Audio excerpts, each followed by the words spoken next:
Well, welcome everybody to Virginia International Raceway, round number 9 of this season's Club 100 iRacing Championship. We're nearly at the end of the series. It's the penultimate round of the championship here tonight. It's the last time this season that we will see the Mazda MX-5 Cup cars in action. My name's Andrew Mather. Great to be back with you once again on the channel.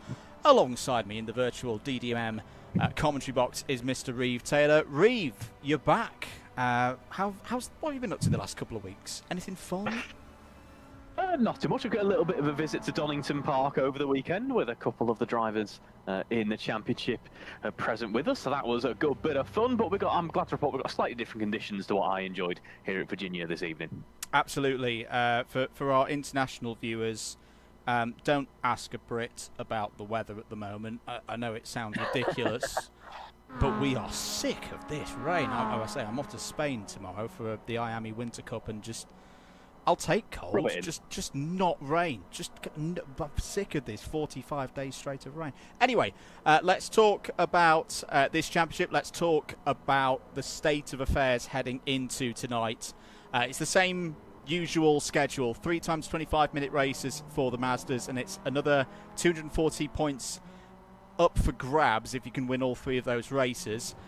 Let's talk championship scores before we go into this one. Now, do remember that tonight, or after tonight, you will start to get some scores coming in of the bonus variety. So any driver who has competed in every single one of the Mazda MX-5 rounds. Apologies, I'll just pull the right scores up for you. There we go. Anyone who's gone in every single one of the MX-5 rounds gets 30 bonus points on top of their what they've earned in terms of their race results. Same for 2 weeks' time in the GT3s. Anyone who's done all of the GT3s will get a bonus 30. And then same as last year, although we haven't got a NASCAR round, anyone who's done every single round of the championship gets an additional 15. So you never know, those 75 points could make quite the difference. Doesn't look like it'll make the difference in Premier. Still, this situation of Matt Swain has got at least a couple of fingers on the championship trophy. He wasn't quite able to wrap it up, though, last time out at Bathurst. So the eagle eye amongst you will note that his 1570 hasn't actually moved. That ended up as a dropped score for Matt Swain and will remain a dropped score for Matt Swain. However, his margin towards winning the title still did reduce in terms of he got a little bit closer. Max Andrews was not able to fully capitalise on the problems of Swain at Bathurst. So it's still the same scenario for Max of he needs to go out and win everything pretty much to stand a realistic chance of snatching the title right at the end of the season. So we'll be keeping an eye on Max. Any slip-ups, one bad race here or there will more than likely hand the title, even with the bonus points. That's the point. Matt Swain has already done enough on track to outscore completely Max Andrews' max possible score.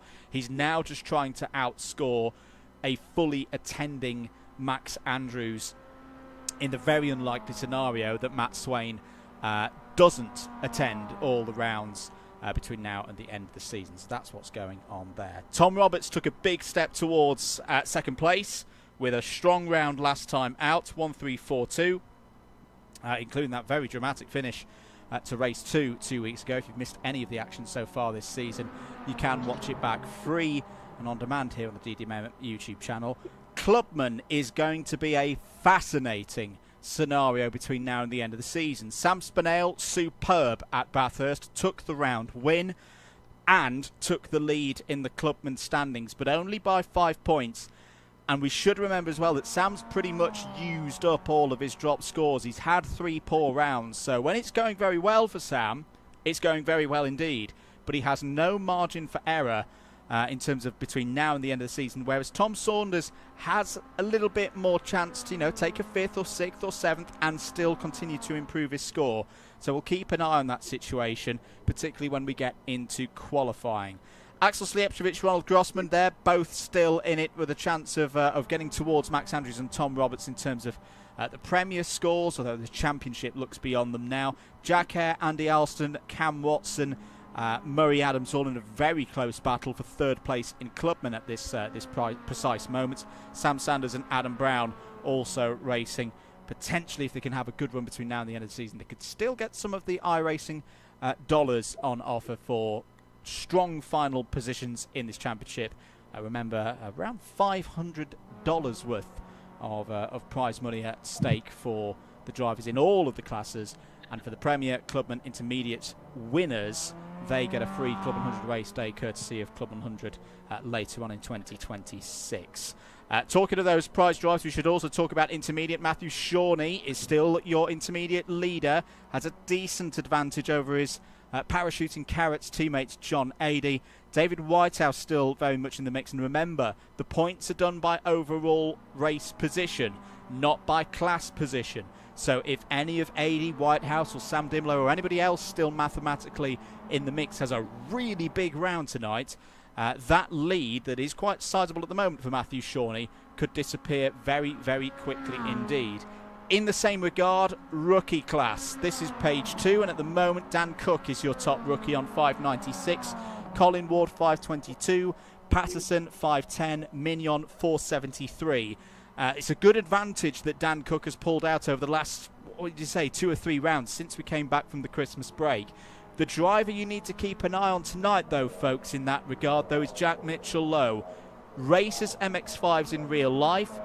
His MX-5 scores so far this season, when he's been here, have been trending upwards. However, there's only been 2 times we've seen Jack Mitchell-Lowe competing in the MX-5s, and his GT3 scores are still a little bit off what he would like, but he has been very quick in free practice this evening. Jack Mitchell-Lowe with a big score tonight could put himself back into title contention for the rookie category, but it's still very much down to drivers being all-rounders across the different cars, the different formats, all the different trials and tribulations that this championship hand to a competitor. Reeve, we're all set to go here in the comms box. The timed qualifying, solo qualifying sessions will be up in just under 2 minutes' time. What are you expecting tonight? This is a bit of a different circuit as well, isn't it, Virginia International Raceway? Yeah, absolutely. We're going to see some decent speeds even from these little MX-5s, so looking forward to that one. There are some definite pinch points out on track, though, that drivers will want to watch out for. This was actually my first track that I ever, remember turning laps on in iRacing. And the likes of the roller coaster are going to be, I imagine, some pain points potentially at various points of the race evening we have tonight. Qualifying will be coming up next, though, so it will be our first opportunity to see these drivers chucking these cars in at maximum pace. I'll be very interested to see what some of our drivers can do. Certainly show me how it's done, because I was very early in my iRacing career, as I say. In fact, I don't really have an iRacing career, so to speak, so I'll be interested to see what some quick drivers can do. Indeed. I do like some of the corner names of this circuit. Yes. You've mentioned roller coaster, which is one of the most aptly named corner sections on any race circuit, in my opinion. You've got corner names like Hogpen, Snake, Oak Tree, South Bend. There's a lot of places where I think we may see a little bit more field spread tonight. Because it's a bit of an old school circuit as well. It's not one of those Grand Prix circuits that's got tons of runoff and a very, very wide track surface. This is a circuit that can bite, but it's also one of those that you can't just kind of tiptoe around it. To get pace round this place, you've got to attack. Absolutely. We were just looking onto the pit lane then. Unique here at VIR. Well, I say unique, more and more tracks are like it, where you can find some lovely accommodation here at VIR and enjoy a nice weekend here. The drivers, I don't think iRacing quite goes into that level of detail, so they won't have such lovely amenities as they get ready for qualifying in just a moment. Looks like we've just got Daniel Cook having a brief exploration of the lack of runoffs there before we head into qualifying now. Yeah, we do indeed. So if you're new to these broadcasts, this is solo qualifying. No one complains about traffic in these sessions because everyone's in their, what I like to call, parallel little iRacing universe. So that's what we term by solo qualifying. It's a 10-minute session. Everyone has 2 flying laps, and they've got to be clean laps as well. Any off-tracks, spins, or anything of that like, they can see their lap times being deleted. Right, let's have a little look at one of our championship contenders then. Matt Swain heads into tonight as your championship leader, knowing that he just needs another solid one. I mean, depending on how results go for Max Andrews, simply being here might be enough. He's already, unless he gets disqualified, which Matt will not do because he's a good boy, he's already scored 30 points tonight, virtue of being here and being here for every single CLUB100 iRacing Championship MX5 race night this year. But we'll see whether Max Andrews, who also gets those 30 bonus points for being in attendance all the way through the season, that started back at Navarra in the mid-autumn or the late summer, early autumn time.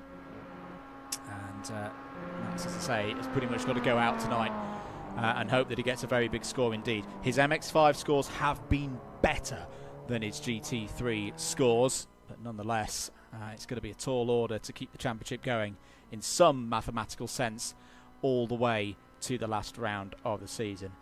This first lap time, though, looking good in terms of the sector times. Now, they will still be on an out lap here, surely, because they won't have started a full lap yet, although I might be corrected on that in a few moments' time. Does look like Max Andrews is pushing here. This is down through the roller coaster. A very tidy lap by the looks of things so far, Reeve.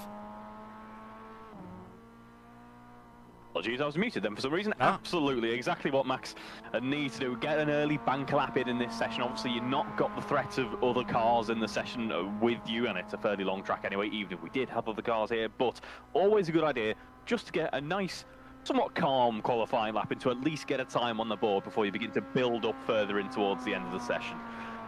Yeah, so sure enough, onto his timed lap now. The graphics slightly spooked me at the bottom there. We'll start bringing some data in for us now. Let's talk about the clubmans. Sam Spinell enters tonight's round as your championship leader within the class by 5 points only, though. Has been very good in qualifyings recently, we should note, particularly earlier on in the season at Zolder. So he'll be looking for another strong performance here to back up that round victory he had 2 weeks ago in the GT3s around Mount Panorama. Closest rival in that title picture is Tom Saunders. Tom a little bit further back on his first flying lap in the plain white Mazda there with the blue roll cage. If you're new to the championship, again, any little indicators that you can see out there, any car with a red roll cage, that's a Premier driver. Anyone with a blue roll cage is a clubman. Anyone with a green roll cage is an intermediate, and then anyone with a black roll cage is a rookie. That's one of the little details that the championship has, but looking pretty good so far is Tom Saunders. Should add, though, I was keeping an eye on Tim Ellis in free practice. Tim's had a very quiet season, but is on course for potentially being in the top 15 in the final scores, which is good going because this is his first season in the championship. He looked quick, looked really quick, so we must keep an eye tonight on this 163 car, this very pretty blue and yellow machine. I should ask as well, are the cars looking correct at your end tonight, Reeve? They are indeed. I'm pleased to report that everyone's lovely efforts for their liveries has not gone to waste at all. And finally, I can see what everyone looks like on track. So now's my opportunity to learn what all the drivers actually look like on screen, finally. So I'll do my best to get up to speed with that as quick as I can.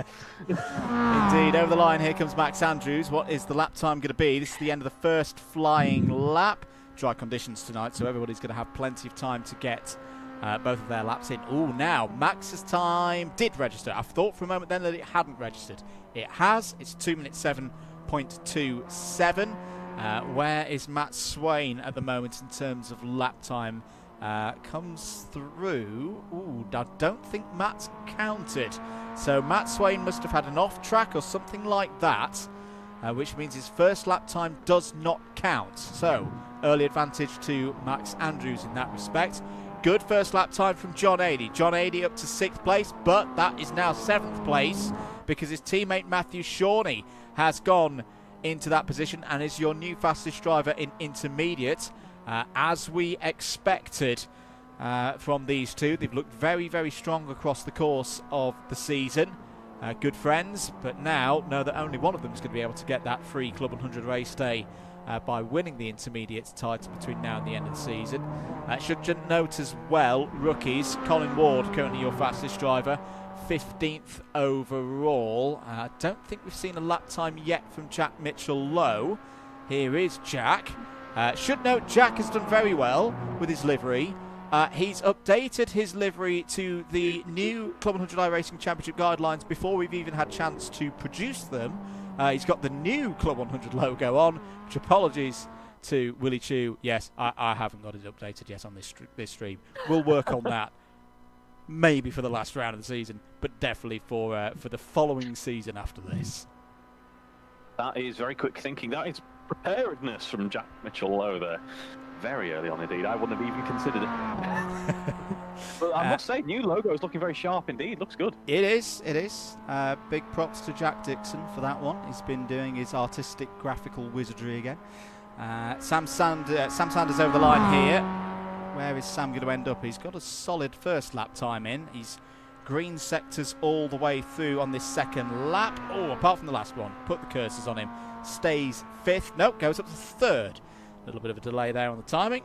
No worries about that. 2 minutes 7.456 and stops because he doesn't need to do an outlap in solo qualifying. Matt Swain over the line, P6. So a bit of a recovery there, Reeve. We didn't see it, but a good lap time nonetheless. Looks like Sam Spinell's just popped into 5th place. Yusuf Bin Sahel over the line, up to P7, second fastest of the clubmans right now. Jack Mitchell-Lowe has taken pole position provisionally for the rookies, up to 13th overall. Matthew Shawnee still fastest of those in intermediate. This is the point of the day where I look for someone who's still out there on a lap. No, I think everybody has pretty much done their laps. All 20... No, not quite. Tom Holland's not gone out and done a lap yet, but 28 drivers with us tonight. Remember, if you want to be on the grid for 2 weeks' time, do drop us a message over on thesimgrid.com. If you want to get involved for future seasons as well and you want to know how, drop us a message on the DDMM socials. But good attendance tonight. I think some of the drivers just using this last lap to read how the circuit is driving before we get into this first race, Reeve. But right now, a good start for Max Andrews. Looks like the number 50 is going to be on pole.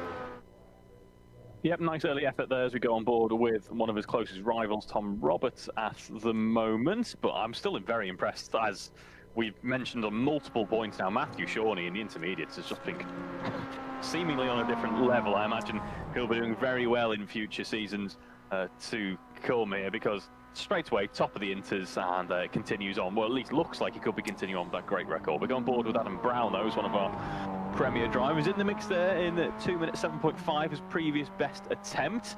Got some good sectors on that last lap as well, so let's see what he does. He heads down the front straight once more. Oh, sorry, no, we're actually on the back straight. Apologies.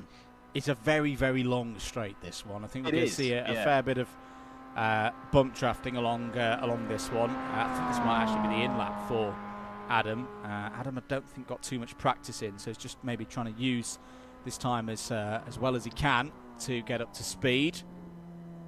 Down through roller coaster once again. But if you're just joining us, qualifying closing out in the next minute or so before we get to the first of the 3 races. No reverse grids, so if anyone has had a bit of an iffy qualifying, Jack Hare is an example of that. Jack's all the way down in P25. That's not where we would expect the Englishman to be in the 113.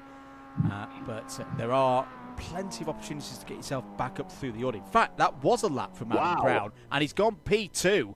So apologies, Adam. I thought he was just getting a little bit of extra time in because our timing system was showing me on his 3rd lap. I wonder if he's tried a first lap, not thought it was that good, reset to the pits, still only done 2 flying laps. He's not somehow tricked the system to get a 3rd flying lap there.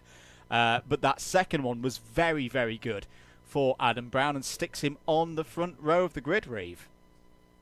Yeah, really impressive run there. Just you can tell it built on his previous attempt to try and push towards it. Unfortunately for some drivers, I think they were doing the same, but it is a very short session when all is said and done. Big standouts for me there is likes of Matt Swain, just like we saw in Bathurst. He's not quite where perhaps he'd want to be, which, you know, is by no means a bad thing. He's doing very well in the championship and only needs to bring home a few points. But we saw how Bathurst ended up through him, so I hope for his sake it doesn't quite turn out this way at Virginia as well. Yeah, indeed. His worst MX5 score so far this season has been a 2:10. We'll get more on to drop scores in a bit. Let's take you through this grid first of all. So on pole position, it will be Max Andrews. Adam Brown will start second on the grid. Tom Roberts, Sam Sanders, that's row 2. Axel Slijepcevic and Sam Spinell on row 3. Spinell fastest in the clubman category. Matt Swain and Cam Watson is row 4. Yusuf Bin Sahel and Tom Saunders row 5. Matthew Shawnee and John Adey are the first of the intermediates there on row number 6. On to row number 7 then, it's Ollie Walker and Jack Mitchell-Lowe. Jack Mitchell-Lowe the fastest of those in rookie. Grossman and Hart on row 8. Vines and Alston row 9. Ellis and Colin Ward on row 10, Dan Cook and Sam Dimolo row 11, James Fremont and David Whitehouse row 12, and then wrapping out the rest of the grid, Jack Eyre, Eric Mignon, Matt Hale and Tom Holland. So let's get ready for it then. Round 9 of this season's Club 100 iRacing Championship. There is your pole sitter, Max Andrews, looking ready to go here then for what will be a 25-minute race. Let's get us on a good camera where we can actually see all of our runners going towards turn number 1. Only a few seconds to go for the last few cars to be on the grid. Looks like we have got everybody set to go then. There'll be 5 lights, standing start of course for the MX5s. Oh, was that a little bit of a move for Adam Brown? Now, was that enough to constitute a false start? We're racing here at Virginia International Raceway, but there was definite movement there from Adam Brown before the lights even came on, down towards turn number 1. Looking pretty good at the moment for Max Andrews. He will lead through the first bend. Tom Roberts down the inside looking for second place. Sam Sanders on the outside there, going wheel to wheel with Axel Slijepcevic. Matt Swain has had a decent start, still holding in around 7th place. All of the premiers have jumped ahead of Sam Spinell, the first of the clubman runners, but a little bit of a question mark already. Reeve over Adam Brown there in the number 88. Is he going to see any kind of automated penalty from iRacing? Absolutely. That's all said and done. All he can do is crack on, and Tom Roberts has found though that cloud does loom over the Scotsman there in P3, but he's still in position.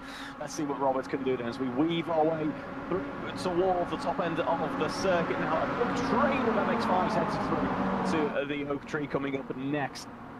We drop on down though, and we see a bit of an off in the background there for Daniel Cook. Can he collect it and get it back on track in good time? Sorry, that's Matthew Shawnee. Apologies there, Matthew Shawnee with a bit of a unfamiliar error there, if you will. As we look further back to the order, we go on board with David Whitehouse as well. Tim Ellis was a bit of a standout driver at various points, side by side at the moment. I think I've just dropped out. We've got Tom Saunders in the pit with issues. Yeah, that's the drama. Tom Saunders has been involved in an incident. We've got developments for Adam Brown as well. This was the problem. This is your driver second place in the clubman category, in trouble on lap number 1 now. That looked to me like Tom already had the front clip off. This was back at the start of the race. Where we have seen Tom off track. That all looks relatively okay. I don't think there was anything damaging the car there, but he lost a lot of positions. Then there was a second incident. Is this where we've seen damage? Ah, yes, there, running into the back of Lawrence Vines. So that's how that incident was triggered. That takes Tom Saunders not out of the round, but out of the race in terms of scoring big points. And of course, the grid for race number 2 is set by the finishing positions of race number 1. So that is a real problem for Tom Saunders in terms of championship. And we wondered, would there be jurisdictions from the automated penalty system? Yes, there has been by the looks of things. Adam Brown showing us having a black flag on our screens that I would imagine would be for a jump start at the start of this first race of the evening.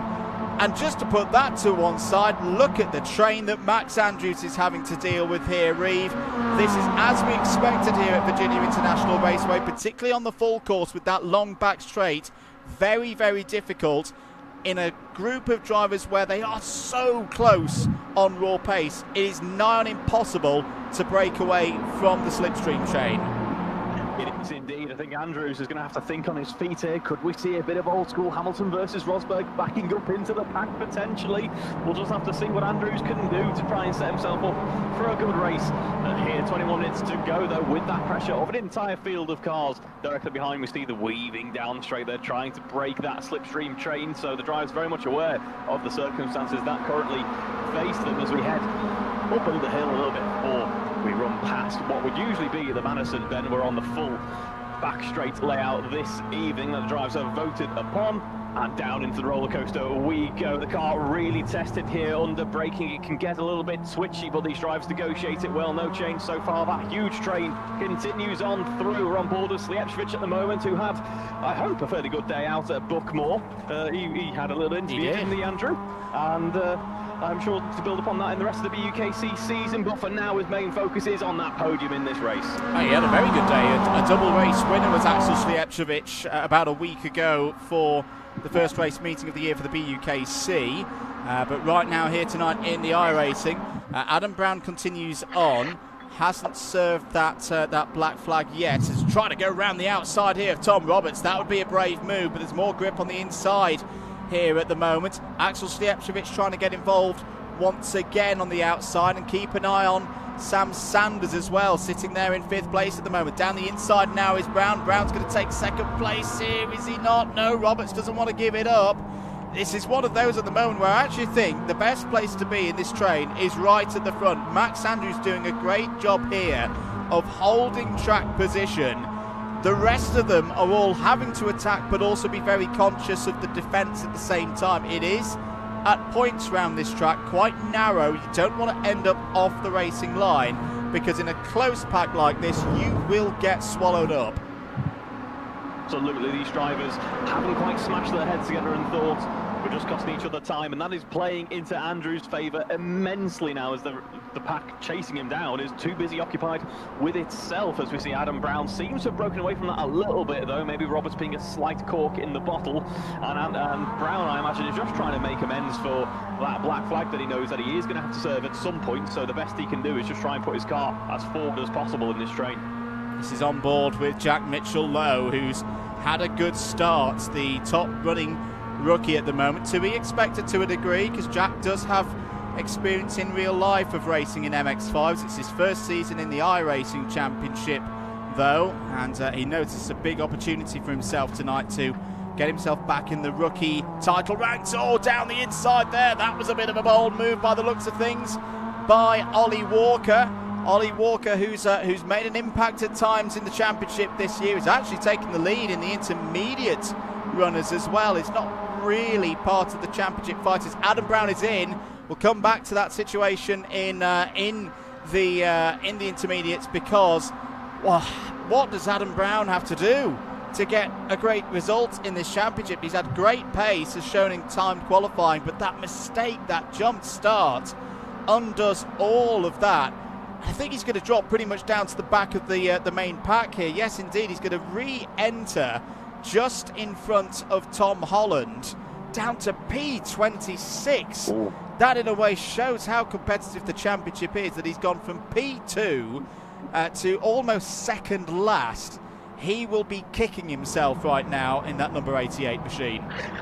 He will indeed. The best he can do right now is use that great pace that he has demonstrated and just start setting qualifying laps, pretty much just trying to catch back up to the pack, start siding your way through the field, because obviously no reverse grid here. We need to keep seeing that progression through the pack if he wants good starts for the next couple of races as well.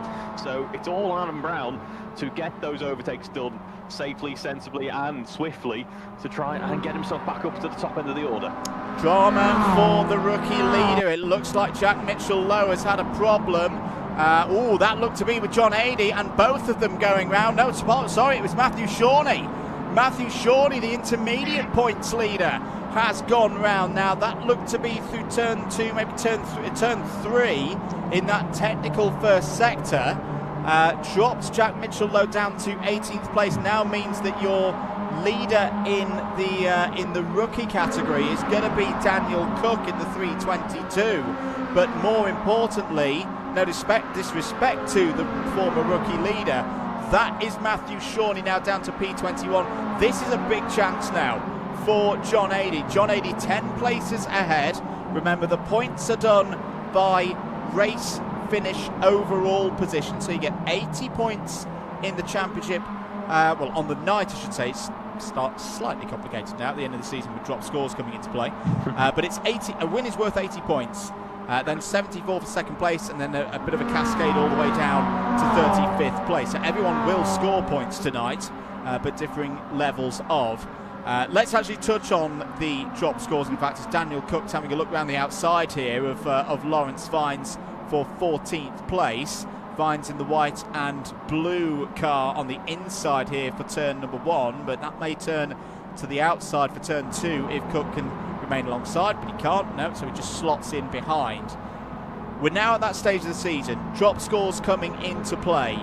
Championship in totality 10 rounds long, 5 of them MX5 rounds, 5 of them GT3 rounds. You drop the worst MX5 night, and it's the night that gets dropped. Not a race here, a race there from a variety of rounds. It is quite simply the worst scoring night for a driver in the MX5s. That goes. The worst night in the GT3s. That goes. And then the next worst score. So that could either be your second worst MX5 score. It could be your second worst GT3 score. But either way, 3 drops at the end of the season for a driver who's attended all 10 rounds. And remember, bonus points, plus 30 championship points for a driver who's attended every single MX5 round. Same for the GT3s, another 30 points. Anyone who's attended every single round this season gets an additional 15, so there's 75 bonus championship points up for play there for loyalty to the championship. 10 minutes gone in this race, Reeve. Really, really intriguing scrap starting at the front of this field. Andrew's still very much at the front of it. Slijepcevic has worked his way up to second place in recent times. Roberts third, Sanders fourth. And Max Ranger's playing a quite sensible game here, in my opinion. Just sitting at the back of this group. Doesn't need to get too aggressive at this stage of the evening, but keeping an eye on his closest rivals. Yeah, absolutely. You could argue he doesn't need to get too aggressive at this stage of the championship as well. He can just afford to kind of sit back, wait for his rivals to do the work for him in effect, and whether that be they'll bring it home and take away a good number of points, but he'll still score as well, or whether that be we have a bit of argy-bargy going out in front. We'll have to see what that is, but this is Slijepcevic's opportunity to try and push towards that first position now, as Swain has a look around the outside as Sanders into turn 1, late on the brakes. The nice grippy outside line there could play dividends. Sorry, if he's able to switch it back. And here we go, here is that potential switch back as we run into turn 3, the NASCAR bend, followed immediately by the left hook, and into turn 6, where we start to get back up to speed once more. Swain not able to find a way past just yet, as well taken back by Sanders there.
Yeah, nice to see Yusuf back where you definitely say, you know, we'd expect to see him, and I can't say I'm too surprised that that roll cage is still green. What we need to do is just not talk about Andrew, because he will take it as a meme, and before we know it, the entire car will just be lime green. For Yusuf's benefit, apologies, but I've just realised we had a bit of a technical error at my end with my microphone. Yusuf, I was just going on about how your roll cage is the wrong colour, mate. It's all right. We'll gloss past that one. He's having a very good run so far.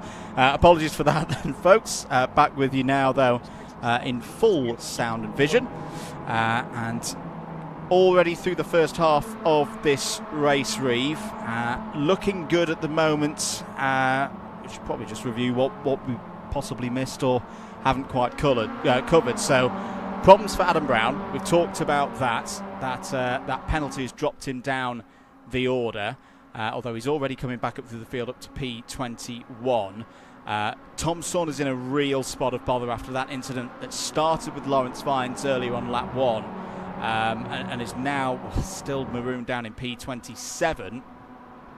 In terms of how things are going for Matt Swain, well, he's got past Sam Sanders. Sam Sanders has also been overtaken by Yusuf and Sam Spinell, so not a good few moments there for Sam Sanders. Unfortunately not, no. Some really nice progression, some great battles obviously earlier on, just not quite going his way over the last lap or so. Great news though, if you are Yusuf currently in P5, this will be a really strong result for this season. So as I hope you all heard, it'd be great to see Yusuf back where we might expect to usually see him. 10 minutes to go in this race though, and he is going to have his work out for him to maintain that top 5 position, with Sanders and Watson just behind. What has happened to Sam Spinell? Has he disappeared off the screen because he's showing us out of the race? Oh, now this could be something. This is something that you sometimes get in sim racing. Is this a disconnect? Because it's as if he's been abducted by aliens off the circuit. Well, I cannot see him at mine. I don't know if you can see him at your end, Reeve, but this could be a very sim racing turn of affairs if both of our front runners now in the clubman category are out of the strong contention in this race. It looks like Spinell is out for the count, according to what I can see as well, Andrew. So we have to go back to what is going on at the very top end here. As we can side by side as Roberts and Sanders, by the looks of things. No, sorry, it's Swain and Roberts side by side there. And we can see Sliepswich putting pressure on Andrews now. Andrews is having to work perhaps just a little bit more than what he has had to so far in this race. We can see Sliepswich having a look down the inside. They were going board with Tom Roberts, who's currently wrestling with an MX-5 that's probably a lot easier to drive than the one he was trying to on Sunday at Donington Park, but he heads up through the snaking bends and towards the top of the circuit once more. This is the view on board with Tom Roberts then, down through South Bend. We saw Sam Sanders having some problems with that corner a few moments ago. Very, very close here at the front of the field. Right, let's give you a bit of a rundown of what's happening in the classes then. So Premier, you know all about that. Andrews is your leader. You are hearing this correctly. Your race leader in the club and class is Yusuf bin Sahel. Go on, Yusuf is up there in 5th place. So has inherited that as a result of Sam Spinell's misfortunes with his disconnect. Leading in the intermediate category right now is Ollie Walker. There is Walker in the 299 having a strong run here, and we have seen this earlier this season. I want to say back at Knock Hill, Ollie had a very, very good day. Actually got promoted mid-season from rookie to intermediate. That's the only category where that generally happens. There are a couple of drivers who got moved up after 2 or 3 rounds from clubman to Premier, including your championship leader. As we'll cut back to the front though, because Sliepswich going for the race lead here. This could be a big moment, both for Axel Sliepswich and for Max Andrews and for Matt Swain. This could be the kind of move that seals the championship for Matt Swain. He doesn't need too many points lost on Max Andrews' case to put himself in full championship winning position. Sliepswich fighting all the way here with Max Andrews, and has just about got his nose ahead in the blue and yellow Freem sponsored machine. Brilliant work by Axel Sliepswich, winner 2 times about a week and a half ago in the BUKC, and that's why sheer determination from Bathay's reigning BUKC champion in a team respect. Axel Sliepswich takes the race lead. to be really brave, did Slijepcevic there through turn 3 and turn 4, and trusting in his rival. Wasn't going to go for any brave lunge or anything like that. Really good racing between the two, and eventually got that move sealed off there. But all is not said and done. Andrews is attached to that rear bumper. Just behind as well, Swain and Roberts having their own scrap. Roberts having a look around. They're down the inside on Swain there. Can he get it done? We're going to go very wide and very close to the edge of the circuit there. Swain holds onto it. Well held there by Matthew Swain in the number 98 there.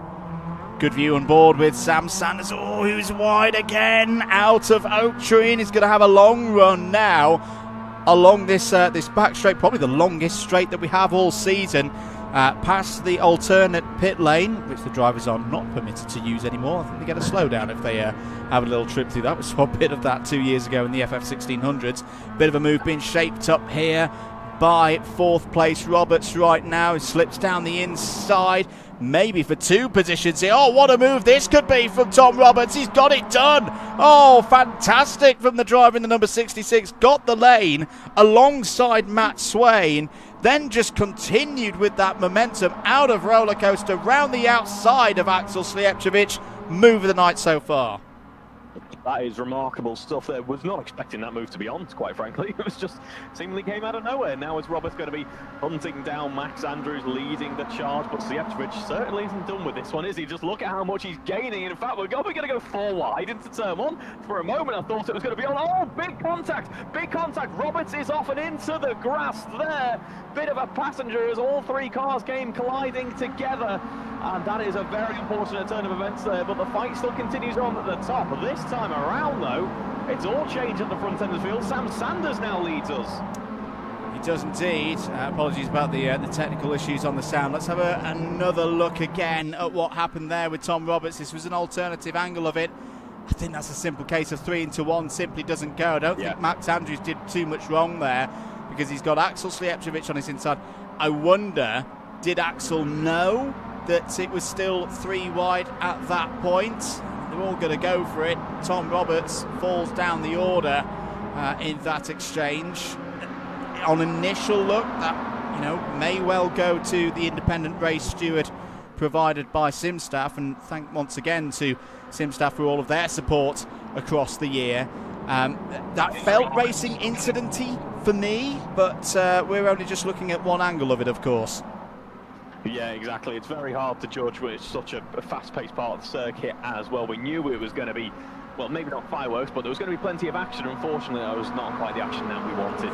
Sam Sanders, though, does lead the charge. Max Andrews remains in P2. Slijepcevic is still fighting for the top end here, but look, Mr. Yusuf bin Suhail, you're under some pressure, but now P4 on the road overall, leading that Clubman charge. Could we be over a top 3 on the road? Wouldn't that be impressive? Let's not get ahead of ourselves on things. Looks like, Pete, we've got thank you to C. Juppy. That's Connor Juppy. Apologies if I'm incorrect on that one, C. Juppy. I think this is news on Sam Spinell. PC crash. His stream has also crashed. Some of the drivers run a viewpoint from their perspective, and it sounds like Sam Spinell's has completely gone wrong on that one. Change of lead once again. Max Andrews back to the front of the order, but Sam Sanders down the inside. I'm curiously looking for how Sam Sanders actually managed to get through and into the lead of this race. I don't think we're going to have time for that replay, because it's all going on. And look at this going on for 3rd place now. Matt Swain up against Max Andrews. Matt Swain doesn't necessarily need the points. Oh, that's very close with Yusuf bin Suhail. I think there was a little touch there between 4th and 5th place. Cam Watson is also in the mix here as well. That black car with the red trim, the Red Lodge karting entry with the blue roll cage. Cameron Watson having a really good night in 6th place. And I tell you what, with the demise of both Saunders and Spinell, Cam Watson could be back in Clubman title contention here. This kind of typifies the whole Clubman season. We've had some great performances. We'll continue to have some great performances. We're seeing here from Cam and Yusuf tonight in Clubman. But it seems like the class that nobody wants to win. Every time we get a driver in a bit of a rhythm, getting some big scores, something befalls them. Tonight it's Sam Spinell and his PC going wrong, but it opens the door now for Cam Watson to potentially, I mean, he was 5th at the start of the night in the clubman ranks. He's got Andy Alston and Jack Hare behind him in this race. Could Cam Watson be in championship contention once again by the end of tonight? That will be a mighty impressive rise, as I think we've just seen a car from the top end of the field having a through the roller coaster. Big incident there. Slijepcevic caught in the mix. So was that Swain and Sanders as well? No, it was Andrews and Sanders. Max Andrews in trouble. A lot of damage on the front of the car. What happened there? I think Sam Sanders did crash in all of that. Now let's have a look at it. This was back towards... So they're going into roller coaster. Oh, Sam gets wide and out of control and takes out both Max Andrews and Axel Slijepcevic. And that's going to be formally how this championship is decided, because Matt Swain now leads this race. Matt Swain leads this race from Yusuf Bin Suhail. That is something, I'll be honest, I was not expected to say earlier tonight. But Matt Swain, we said he was keeping himself out of trouble, that he just needed to keep things calm, not get involved in any incidents, put the pressure on everybody else. He's done that. They've cracked. He's now in the race lead and on his way to finally, formally this time, securing this championship. Remarkable stuff there. You can tell that Swain's built on Bathurst, that he's made right the wrongs from Bathurst, but unfortunately things didn't pan out for him. Now it's looking oh so good from a position in qualifying, which didn't quite work out the way that perhaps he would have wanted. I will say though, he's very much under pressure from Yusuf Bin Suhail here, who seems to be a bit of a keen driver here at Virginia International Raceway, must be said. We like to have a joke with Yusuf on these broadcasts, but I'm going to be serious for a second. Yusuf's got good pace. He's always had strong pace in anything that I've seen him race. A BUKC race winner for York University back in the day. It's going quite a few years back now. Apologies, Yusuf. But this is his chance. This could be a big chance. As I say, he's not got any title pictures to contend for. He's just simply going for a race victory here over the top of the hill, down towards roller coaster. Can Yusuf Bin Suhail take the race lead? Yes, he can. To the front then in the 173. Oh, he's gone too deep. He's gone too deep and he's lost 1, 2, 3, 4 positions. Oh, the moment is gone for Yusuf Bin Suhail. He had it. I thought he had the braking right, but that's what can happen through roller coaster. Just as you go over the crest of the hill, the track drops away to driver's left. Matt Swain over the line, and that is going to be the checkered flag because we've got over 25 minutes. Matt Swain wins race 1, and with that, that is it. It's done. This time it is official. Matthew Swain is 2025-2026 Club 100 iRacing Premier Champion. He's got the 30 bonus points already, virtue of being on the grid tonight. He's taken another 80 championship points by winning this race. And good to see as well that the drivers, I think some of them staying out on circuit, normally they all pull over straight away to reset and go to the next lobby. But I think this time Matt Swain is going to take a little bit of a victory lap here. His rivals have thrown everything at him across the course of this season, but this is a thoroughly deserving champion, a rookie champion. He has done it. Mathematically, it is well beyond all the other drivers now. What a season, Matt Swain. Hats off to you, sir. And to do it in such fashion as well. I forgot there was a timer running in that race, to be honest. I was just enjoying it in a moment. All of a sudden, the race is done. That was brilliant stuff there. Well done, drivers. Commiserations to Yusuf Bin Suhail, who fought to the very end there. His official paddock chart, I can confirm, folks, is... So I don't think he's very happy, but at least he did bring it home with some good points there. We nearly had Yusuf win Suhail, and I'm sorry to say that we didn't. We nearly did. Last the drivers over the line. We'll bring the race result in a moment. We'll immediately go into race number 2. But what a story! What a story indeed. At times it didn't look like that was going to be Matt Swain's race, but it's not the first time that's happened this season.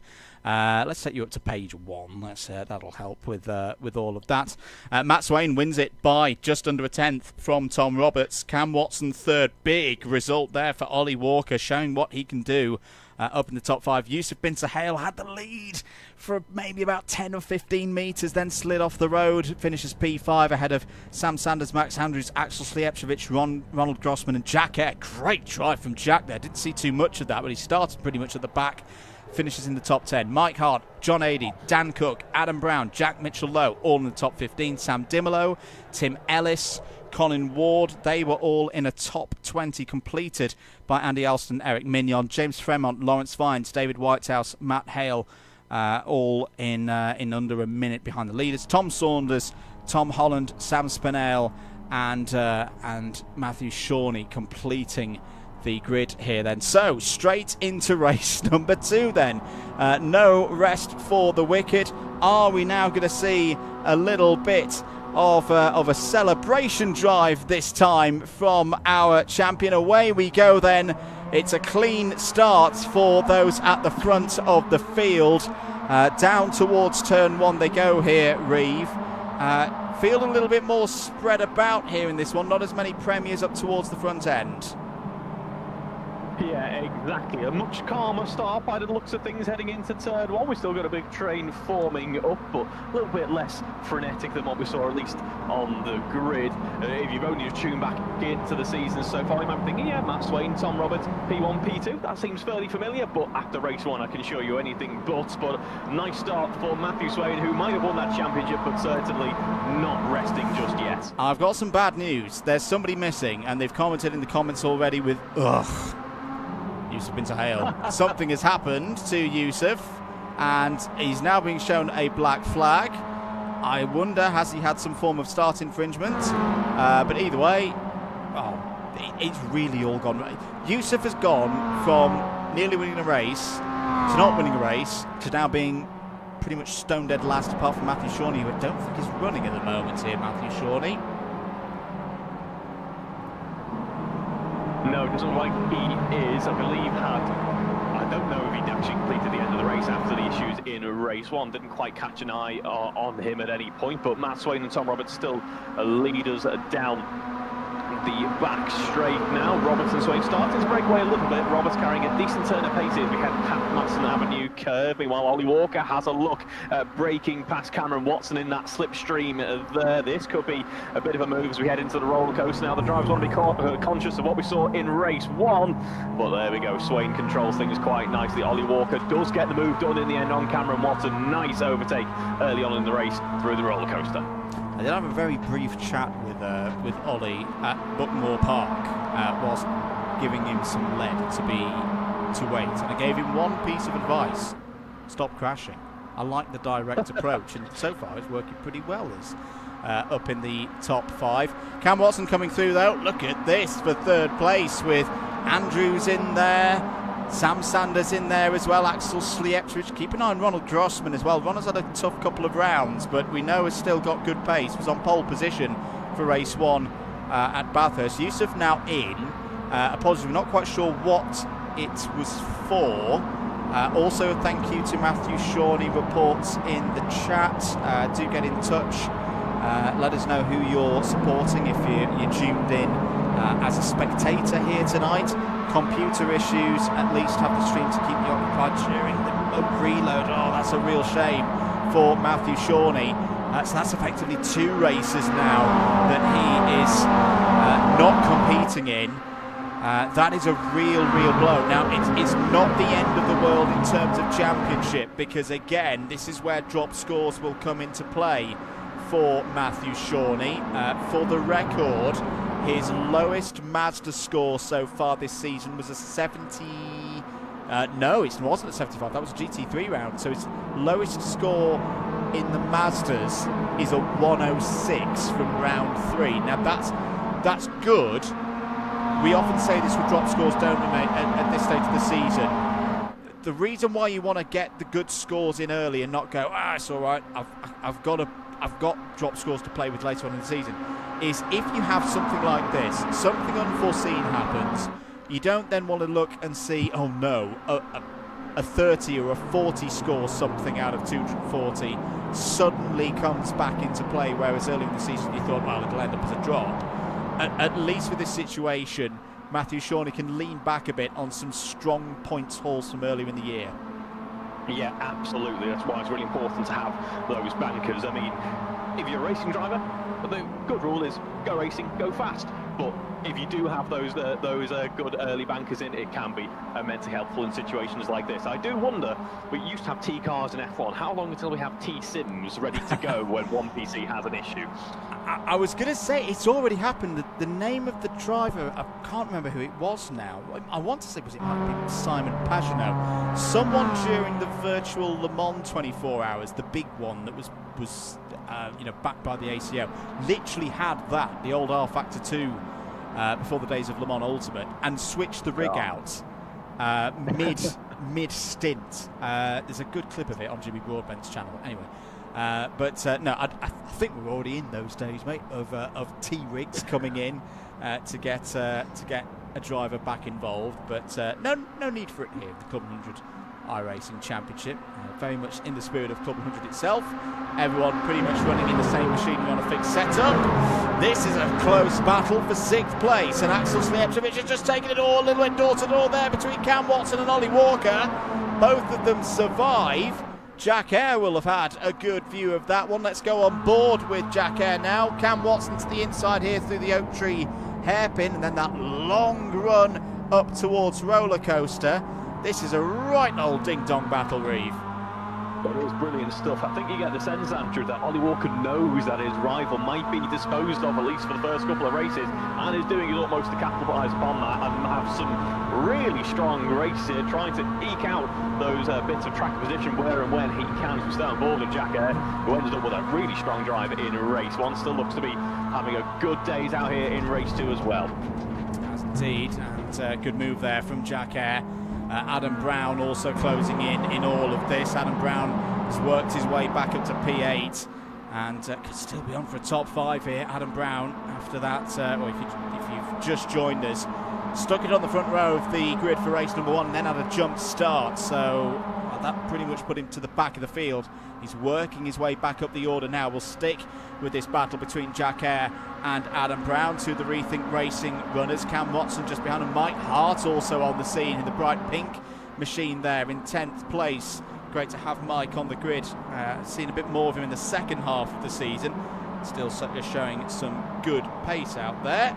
I think there's been a moment for Matt Hale. Let's have a look at what's happened here. An elongated off track by the looks of things. Oh dear, just running a touch wide there through the first half of the course. And we'll get back on circuit. Matt Hale currently running in 23rd place.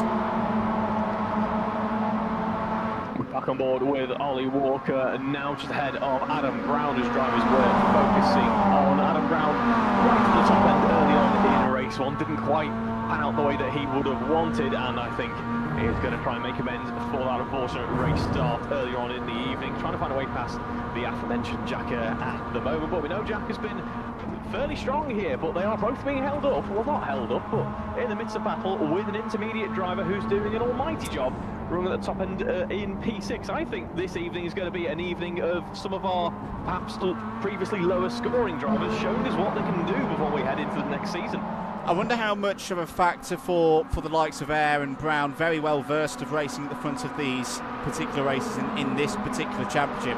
Will they have a little bit of caution at the moment? Ollie Walker has been at a lot of the races so far this season, but not up in this position. We'll come back to that thought, because here's a chance for Max Andrews to take the race lead, and does so. Sweeps through past Matt Swain. Matt Swain knows the championship is his now. Simply too big of a points gap between Max Andrews and Matt Swain for, even if Andrews was to win every single race between now and the end of the season in 2 weeks' time, Round Road Atlanta in the GT3s. Very much hope that you can join us for that one here on the DDMM YouTube channel to bring this season to a close. But Max Andrews still is thinking of that second place. This is where maybe the attention now starts to turn to the prize pot, the iRacing Dollars prize pot. Second place is a good amount of dollars on for that one, and right now his closest rival in that is going to be the driver in third place in this race, Tom Roberts. Yeah, it will be indeed. I imagine both drivers very much wanting to vie for that. Andrews I am sure, looking for a slightly more memorable running race than perhaps race 1 was, and is looking poised very strong at the moment. I'd be really intrigued actually to see what our drivers would like, what our participants would spend those iRacing dollars on. We've got some interesting new content coming this year. We've got the revised 911, we've got Adelaide joining the calendar in 2026, so I'd be really keen to see. Let us know if you're watching along, or however you want to let us know, what would you spend that on? As we see Andrews still leading the charge. Pressure though from Matt Swain in second. Yeah, really good good scrap this amongst this group of 5. I've got slightly befuddled there because I just saw the battle for 6th place was raging on again, side by side through the S's, still side by side as they come down towards Oak Tree. Jack Kerr, a little bit of dirt coming through South Bend.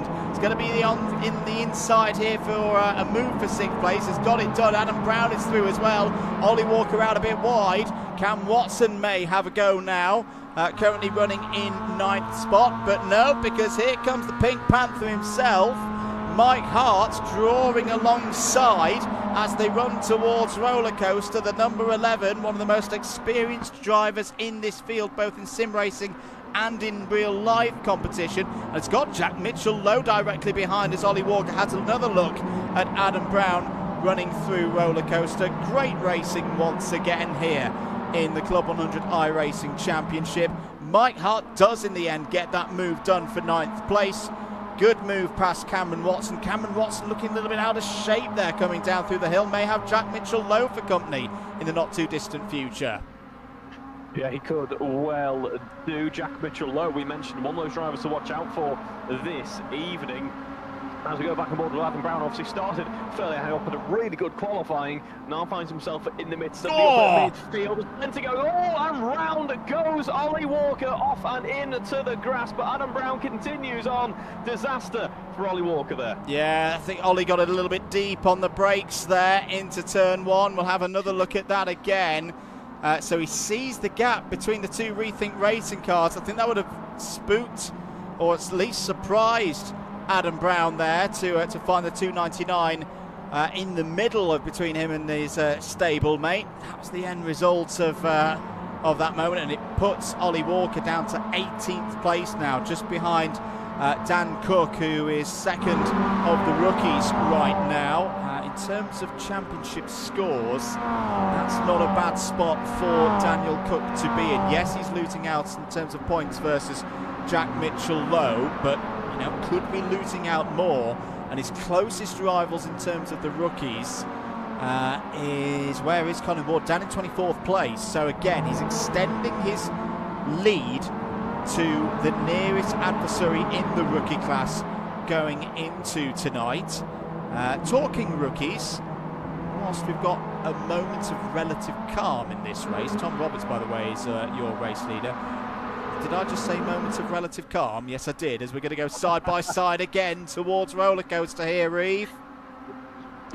Here we go. I think we're going to go 3 wide, because through goes Sliepsvich potentially. They're side by side, a little bit of door to door. That's absolutely fine run down the roller coaster. Andrews holds onto it somehow. Roberts has to go around the outside. Could he have a bit of a switchback on Sliepsvich though? Masterful move though by Axel to end up taking P2. And now Roberts finds himself under pressure from Swain and Sanders. It becomes effectively a 5-car battle for this race lead. It does indeed. On to another lap then. Over 12.5 minutes of this one gone. On to lap number 7. Max Andrews controlling things at the front. Oh, they need to be careful. That was the kind of double bump drafting that was talked about in driver's briefing. They're allowed to do it, but if there is any kind of subsequent incident off the back of it, the drivers have been given the instructions or the guidelines that quite possibly the driver at the back of the group is the one facing a potential penalty, having triggered the concertina effect. Sam Sanders had a really good run around the outside through turn 1, but in the end has slotted back into 3rd place here, just ahead of Tom Robertson. Matt Swain once again here, Reeve. I like these tactics from Matt Swain. He knows he doesn't need to win this race. He's there just to pick up as many points as he can. Doesn't need to get involved. It worked last time, him just sitting there in 5th place.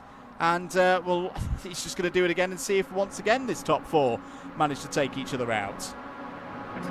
Yeah, I mean, it certainly seemed to work in the past. I want to try it again, although who knows how this is going to end up as we head into the final 10 minutes. Just in case things went hot enough already here in race 2.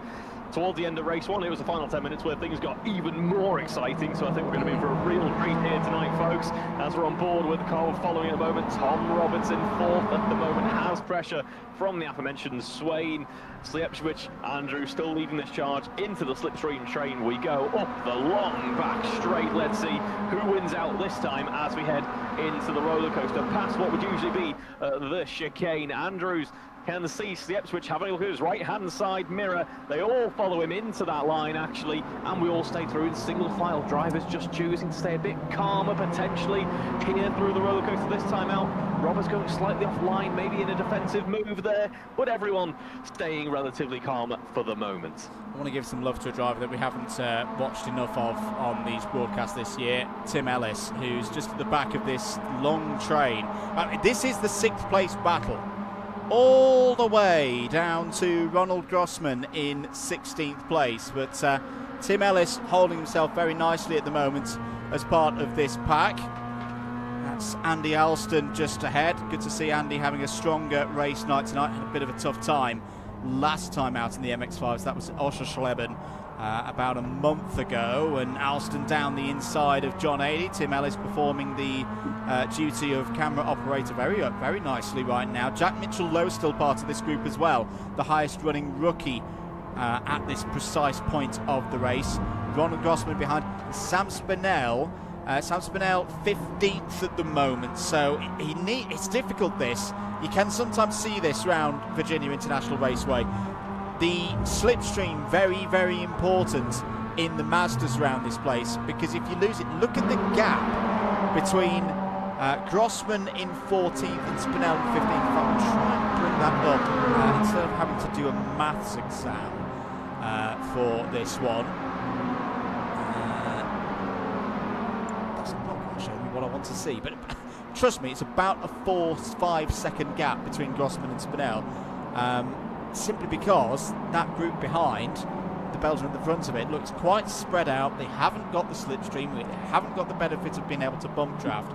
For Spinell to make up any further positions, he's going to have to hope that there's a little bit of carnage up ahead in that group between 6th and 14th. Yeah, he will indeed. Perhaps not where we've seen Spinell in the past, but still, throughout the rest of the season has, as you say, had some decent results here just under 10 minutes ago in this one now.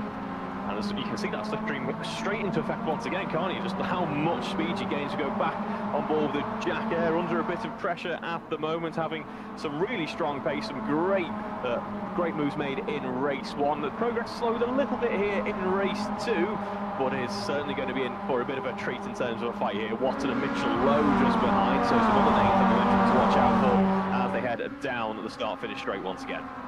Indeed, so 8 minutes of this one remaining. Jack Air, 8th place at the moment. It's going to have Cam Watson down the inside here. And Watson, a little bit of a touch there. I think Jack Air tried to turn in, not quite realising that the Red Lodge Clubman entry was present. That one I put down a bit as a bit of rubbing his race, and Jack Air is going to try it again down the inside on Cam Watson. And these two, of course, competing for likely 3rd place in the Clubman class. So they're not going to be the most polite to one another. Points are really crucial at this stage of the season. Jack Mitchell-Lowe still sitting there as well, up in the top 10.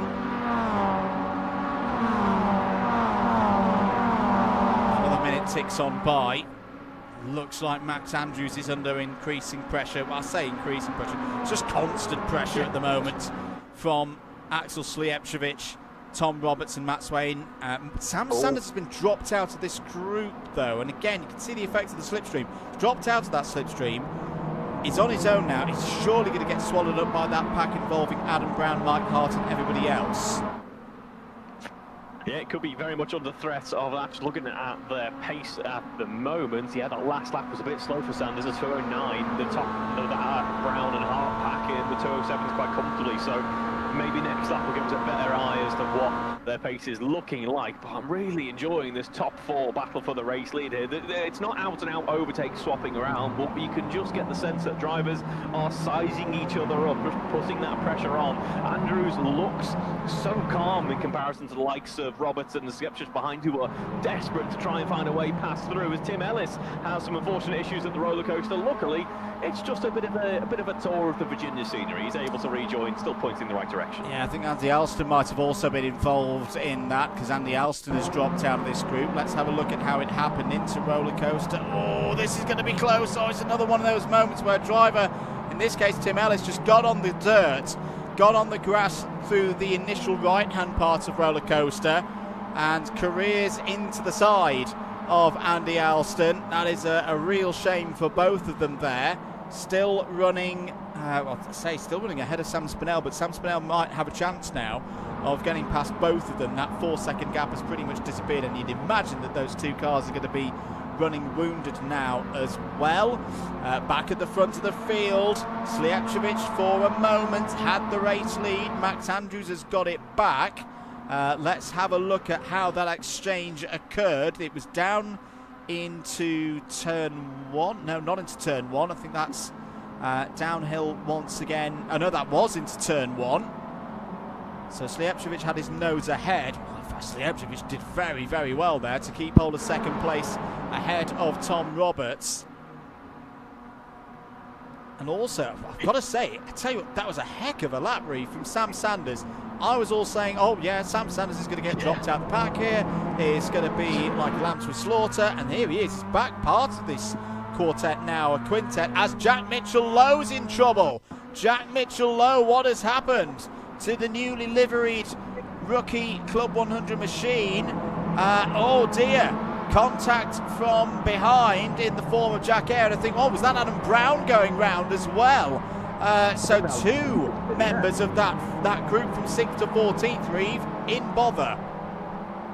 They are indeed. They tumble a little bit further back through the pack and only have 4 minutes to try and make as much progress back up as they can. But as you mentioned, Sanders flying along, only driver in the 206s on that last lap, is right back up onto the rear bumper of race 1 winner and championship winner Matt Swain there. So closed up very nicely and is going to try and go for an overtake. I think he is in the back of that slipstream train, has the rest of those NDMX5s punching a hole through the air in front of him, and there we can see Roberts sides out, as does Slijepcevic, as does Sanders as well. Into turn 1 we go. Andrews has so much pressure underneath him now, and Swain goes on through down the inside into turn 1, gets a nose out in front, and that Swain back up into second. Sanders replicates the same thing on Roberts, but we have the inside for turn 3 and turn 4 here, which could change things in that order there. But Andrews in all of this looks calm, consistent and capable of taking race victory. It does indeed. This is a great scrap. As through goes Matt Swain. This is what he's done so well all year. It's in terms of the points, in terms of the results, it does look similar to previous winners of this championship. Matt Kendall's run last year is an example, but for those who've watched it, they will know Matt Swain hasn't always necessarily on one lap pace been the fastest driver, but he's had the best racecraft. You have to tip your hat to him, and this ability on the day where, you know, he's qualified 5th, 6th, been in that position for most of the race, he just seems to have this knack of making the overtakes at the right time to give them maximum benefit and therefore maximum points. He's still got a little bit of work to do to win this race. There's a gap that means he'll have to defend on this run towards roller coaster here on lap number 11. But I cannot but not be impressed by Max Andrews and Matt Swain so far this season. But Matt Swain in particular has just been a little bit better in terms of keeping his nose clean and making the moves at the right time. Yeah, commendable effort there. I think so many at the top end of the pack have done such an almighty job. Even drivers that were not perhaps discussing quite as much this evening, who have shone at other moments in the season as well. As we're on board with Sanders, that's the car that we're following. Just behind is his battle for P6. Mike Hart versus Cameron Watson into P6 onto the start-finish straight once again. And Cameron Watson has been on the attack, it seems, for pretty much most of this race. I think that might have been my eyes trigger. I thought I saw someone spearing off into the pit wall. Never mind, everybody. False alarm. We head into turn one, though. We can see Sliepcevich around the outside. That gives Roberts the inside into that first corner. Swain is looking poised to try and find a way past Andrews. Turn one is one of the widest parts on the circuit, as you can see before. We all start to get very narrow and twisty back up towards Oak Tree. So I can imagine that Andrews is probably thinking Swain might have a go here down through to one, but Sanders, with all that pace is closed up. We know it's one thing to catch up, it's another thing to overtake. Andy Elston, meanwhile, further down the back, is having an exploratory look at the infield. Not quite the ideal timing to do it, but he's back on track, at least pointing in the right direction. Indeed, just slipped down to 17th place as a result of all of that. This will be the last lap of this race. We'll then have about a 10-minute break before the third race of the evening. Drivers have been working hard. They've pretty much been competing straight for the last hour with these two 25-minute races and the 10-minute qualifying session. Still not done here, Reeve. Matt Swain once again within striking distance in the opposite role to where he was for race number one. Yep, so certainly not settled yet, and Andrews snaking down the back straight, trying to break that all-important slipstream effect as much as he can. He knows that the roller coaster, particularly was in the last race, the roller coaster was a pinch point, and here we go. Swain, as we head down towards the roller coaster, gets a great run. Car out in front. That slipstream has allowed his car to sing, and as we head into the roller coaster, it is a change for the race lead to Matt Swain. It now goes. Roberts has a look at P3, but Sliepcevich says, thank you very much, I'm taking that back, and there is a little bit of side to side, but nothing, no harm, no foul. There, she still goes side by side. Swain still leading the charge as we head on to the start finish straight. After all is said and done, Andrews puts up an immense fight, but it is going to be a second race victory here for Matt Swain, who takes the checkered flag. He's already championship victor, but he is now race victor as well. Brilliant run. Matt Swain does it again, and he's on for a perfect night here tonight. 160 points from a possible 160. Max Andrews' second place will help him in his quest for second in the championship. Sliepcevich third, Sanders fourth, Roberts fifth, Mike Hart scores in the top six there. All Premier drivers in that top six. Cam Watson is the first of the Clubman's home in P7 ahead of Jack Eyre. Ronald Grossman and John Adey complete the top 10. Really good race once again. Virginia International Raceway delivering by the bucket load. A few more drivers just to come over the line here, including Yusuf bin Sahel, who, to say, not quite sure what happened to Yusuf at the start of this race, but had to either start from pit lane or started from pit lane and then had a black flag. And over the line there to finish P23. Tom Holland is going to be our last driver over the line, I think. No, I think James Fremont's still out there. If you enjoy the thumbnails, by the way, the pictures of the thumbnails, they're all done by James post event, so do go check out his account, fat with a PH, fatphoto.com, for some great shots of the season so far. Right, well, let's take you through the second race results in a moment once it is through. In fact, no, there is one more car out there, Matthew Shawnee across the line, who did get back out on track, so at least his computer is back operating again. Let's have a look then at the second race result. Matt Swain from Max Andrews, Axel Sliepcevich, Sam Sanders, Tom Roberts, Mike Hart, all in the top six. Cam Watson, Jack Eyre, Ronald Grossman and John Adey all in the top 10. Useful result that for John Adey, in terms of that is a big points turnover for John Adey so far tonight for the intermediate title picture. Sam Spinell back up to P11, not a bad result all things considered. So, you know, getting some more points on the board, improving on what he's had so far, or earlier on in the season, getting rid of some of the early scores as drops. Jack Mitchell-Lowe still your rookie winner, despite a quite adventurous race in that one. So P12 for Jack. Sam Dimolo, Andy Alston and Tom Saunders on the top 15. Tom Ellis comes home 16th ahead of Ollie Walker and Adam Brown. And then running into the second half of the field, Lawrence Vines, David Whitehouse, Eric Mignon, Colin Ward, for Walker and Whitehouse, second and third in Inter. Mignon and Ward, second and third in Rookie. Yusuf Bin Sahel from the pit lane effectively finishes P23 ahead of Matt Hale. And Tom Holland also on the lead lap there ahead of James Fremont. Two drivers off the lead lap. One of them, Daniel Cook. So something happened to Daniel there quite late on in that race. That's not good in terms of rookie points. He still gets points, of course, for P27, which will improve things from earlier in the year when we had more than 35 drivers on the grid, but still not what he would have wanted at this stage of the night. Thoughts, Reeve Taylor, before we go to our little mini break? What have you made of it all so far?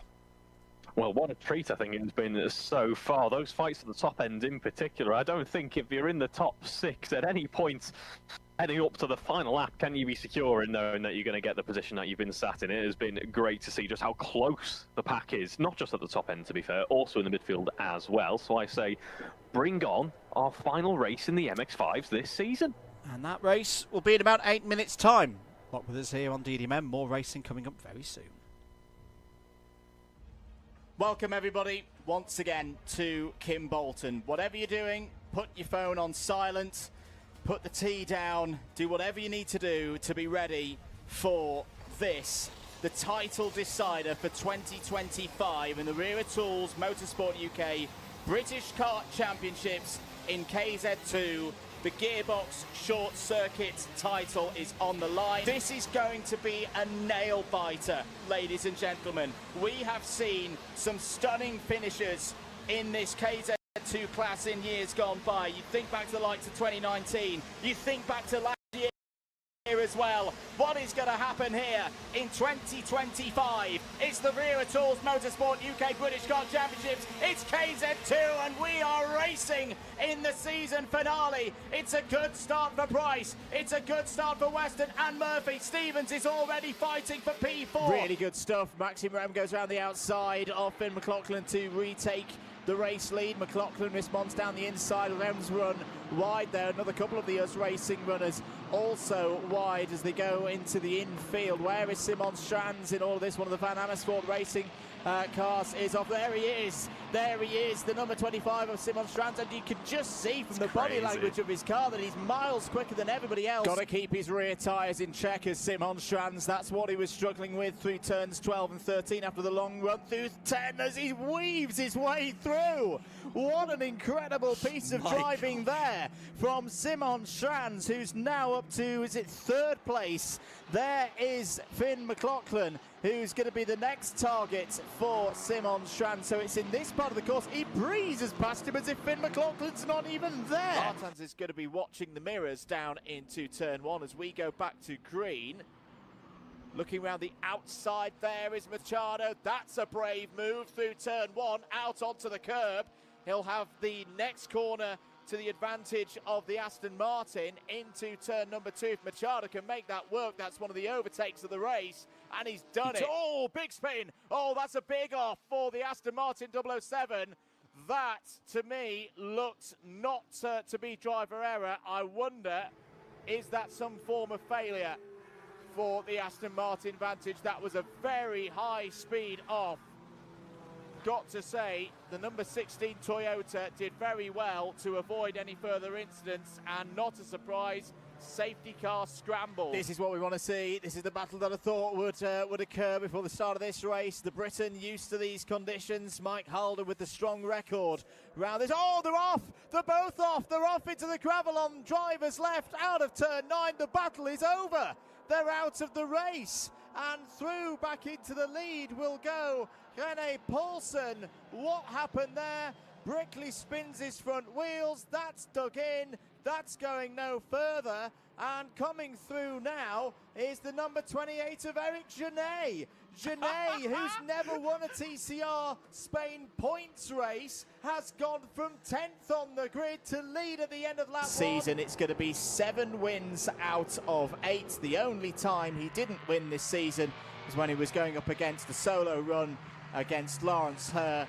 A brilliant performance from Danny Soufi throughout the season. He won the title yesterday and he makes it a clean sweep at the Circuit de Barcelona Catalunya. It's a Conrad Motorsports 1-2 with Zeno Ferret-Falca on the podium as well. Quentin Joseph over the line in third. That is provisional, of course, with the penalties to be applied.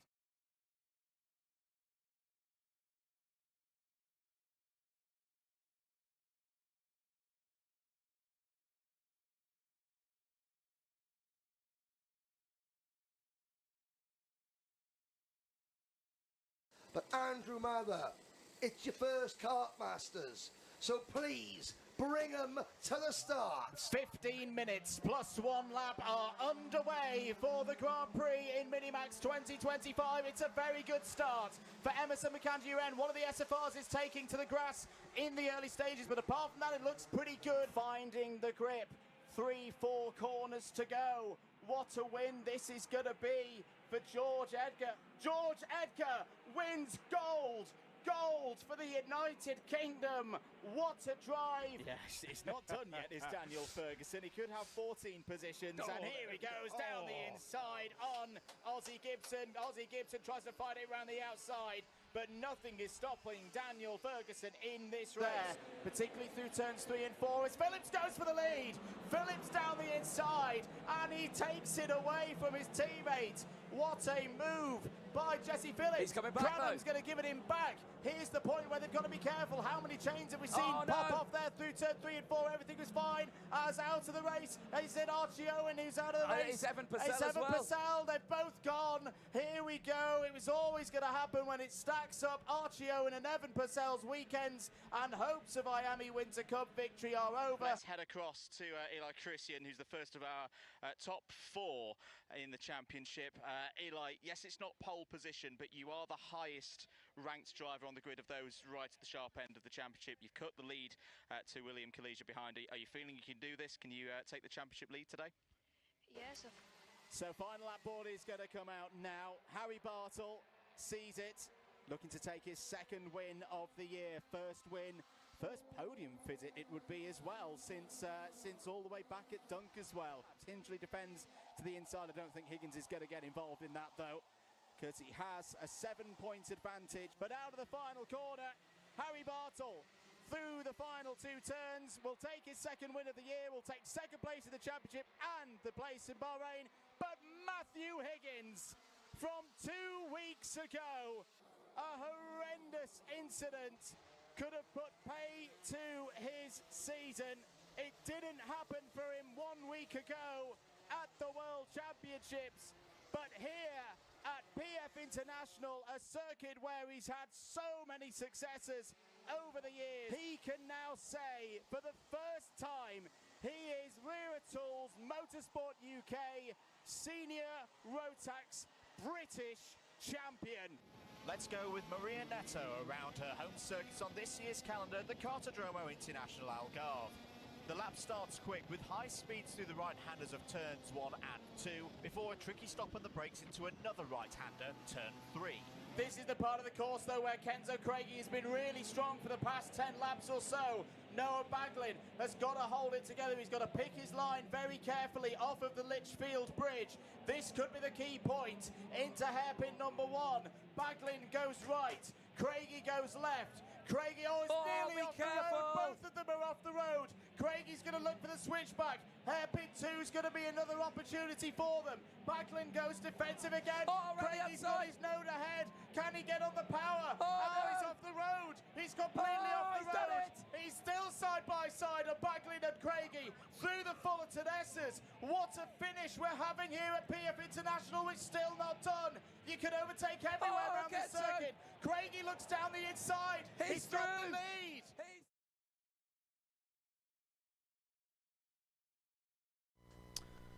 Welcome back, everybody, to live pictures here at Virginia International Raceway for round number 9 of the Club 100 iRacing Championship for 2025-2026. Let's take you very quickly through the grid then for this this next race. So remember, this is the result of race number 2. So spoiler alert if you've just joined us. Matt Swain will start in pole position. Max Andrews P2. Axel Slijepcevic and Sam Sanders on row 2. Tom Roberts and Mike Hart row 3. First for the Clubmans, Cam Watson and Jack Eyre. Ronald Grossman and John Adey on row 5. Then on row number 6, you've got Sam Spinell and Jack Mitchell-Lowe's had a pretty good night so far in the rookies. Sam Dimolo and Andy Alston will be next up. Then Tom Saunders and Tim Ellis. Ollie Walker, Adam Brown, Lawrence Vines and David Whitehouse take us through to the end of the top 20 for the start of this race. Eric Mignon, Colin Ward, Yusuf Bin Sahel, Matt Hale take us down to 24th. And then the end of the grid, Tom Holland, James Fremont, Dan Cook and Matthew Shawnee. Championship's already been decided tonight if you've just joined us. What are we going to see though here in race number 3? Lights are out once again here at VIR. It's another solid start from Matt Swain at the front of the field. Max Andrews straight away tucks into second place, looking to the outside as they run in towards this long right hand turn number 1. Are they all going to make it through? They're looking. No, there's a bit of a spin in the midfield there for Sam Dimolo down the order, who is relegated all the way down to 28th place. But apart from that, it is all good at the front of the order.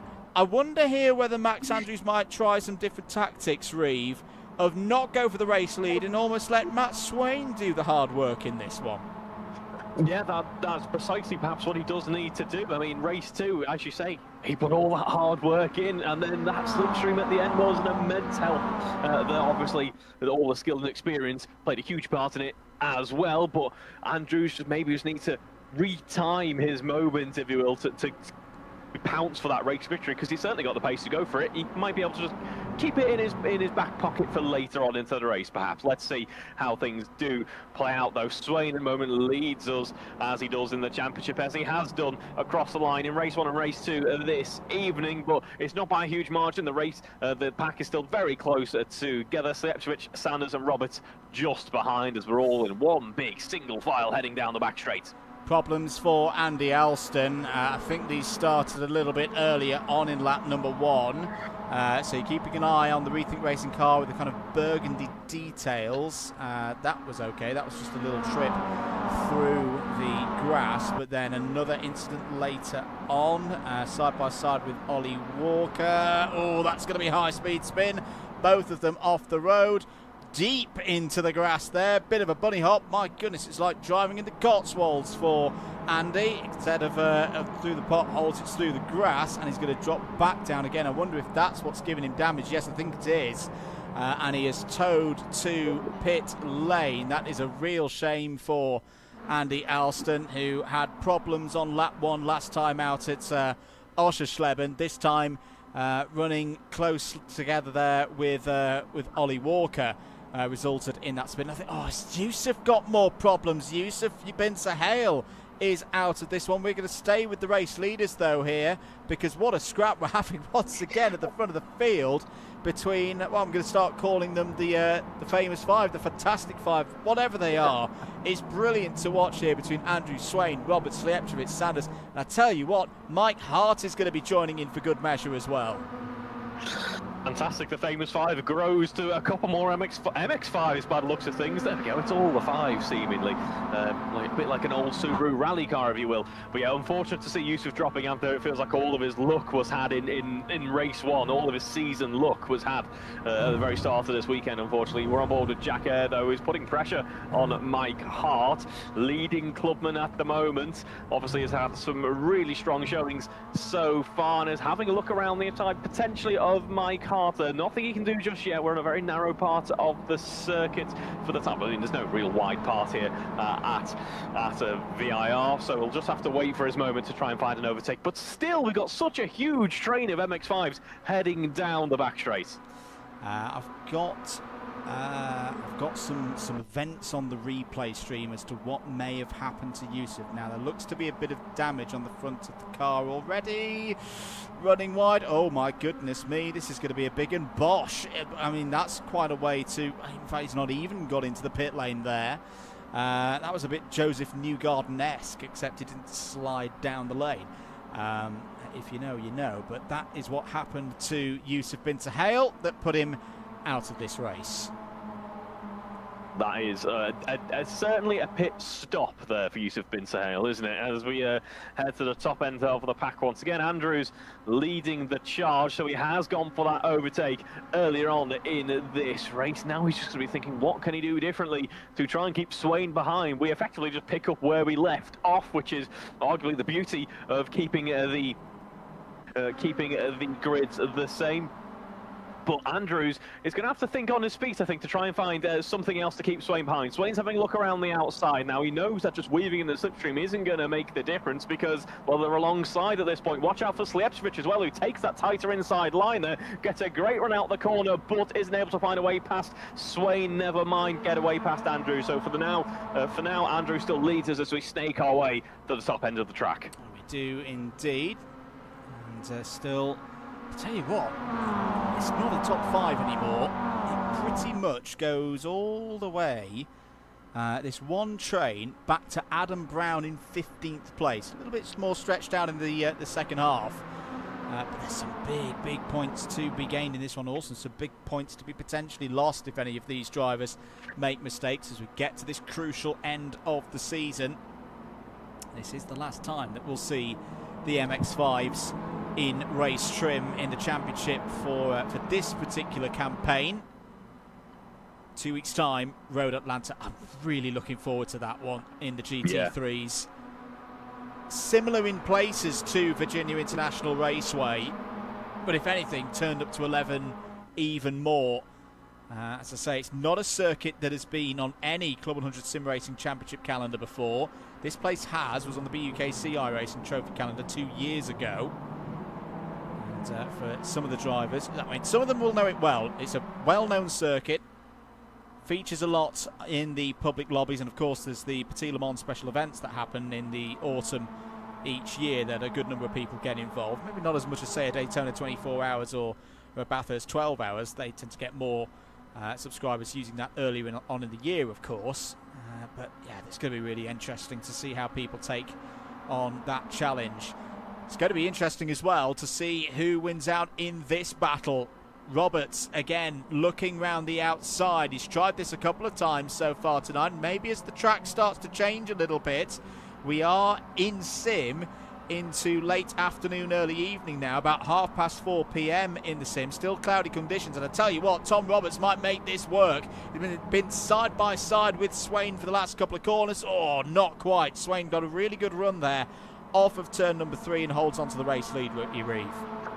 He does indeed. Swain remains in P2, but as you say, Roberts seems he seemed quite keen to go for that outside run through turn 1 on lap 1 of race 1. In fact, it seems to be something that he seems to favour. So maybe he can finally string it together to allow him to make a bit of a push in race 3 here this evening. Watch out though for Slijepcevic, who is still not out of the count though. Roberts is pretty much attached to Swain up in front, who's pretty much attached to Andrews ahead as well. This has been. I didn't think we could get a close to top end run from race 1 and race 2, but somehow in race 3 we seem to have done it so far because we have even more MX-5s involved. We do indeed. Unfortunately, one of them is not David Whitehouse. David has had a crash. This was a couple of laps ago down towards Roller Coaster, side by side with Tim Ellis.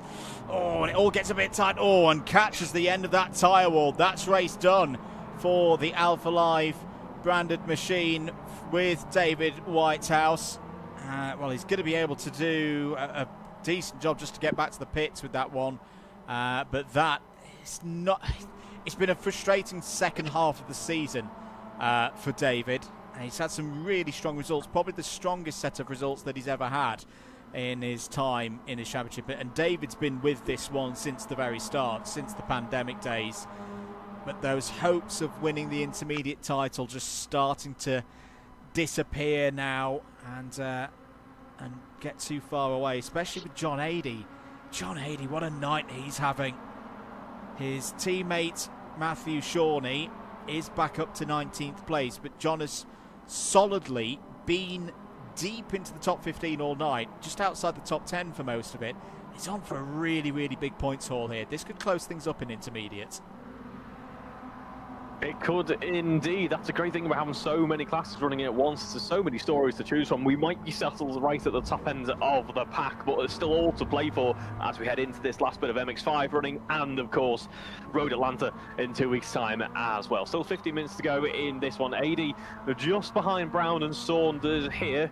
Haven't seen too much of Saunders so far this evening, but we have certainly seen plenty from Adam Brown, who just hasn't quite panned out for him perhaps the way that he would have wanted, given his really impressive qualifying pace. So maybe this is one last-ditched effort to show us what Adam Brown can do.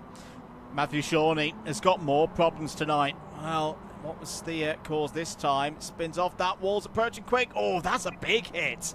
A really, really big strike to driver's right-hand side of the car, and Shawnee's jumped to the pits. So this is going to be a drop score for Matthew Shawnee tonight.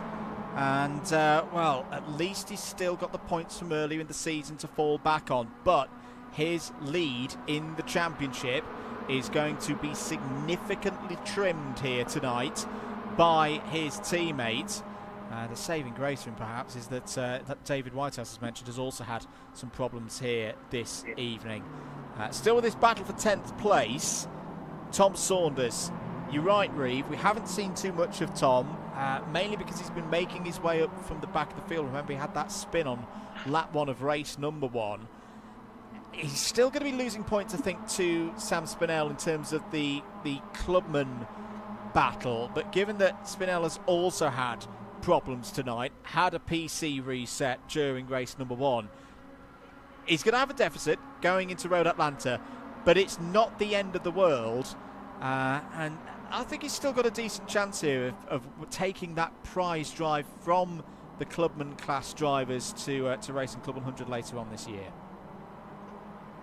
Yeah, could well do. We're really interested to see what happens as we head into, as you say, the further championship. We'll be interested to see what we have available for our participants as well. Some exciting times ahead. Potentially we got on board with Sam Spinell.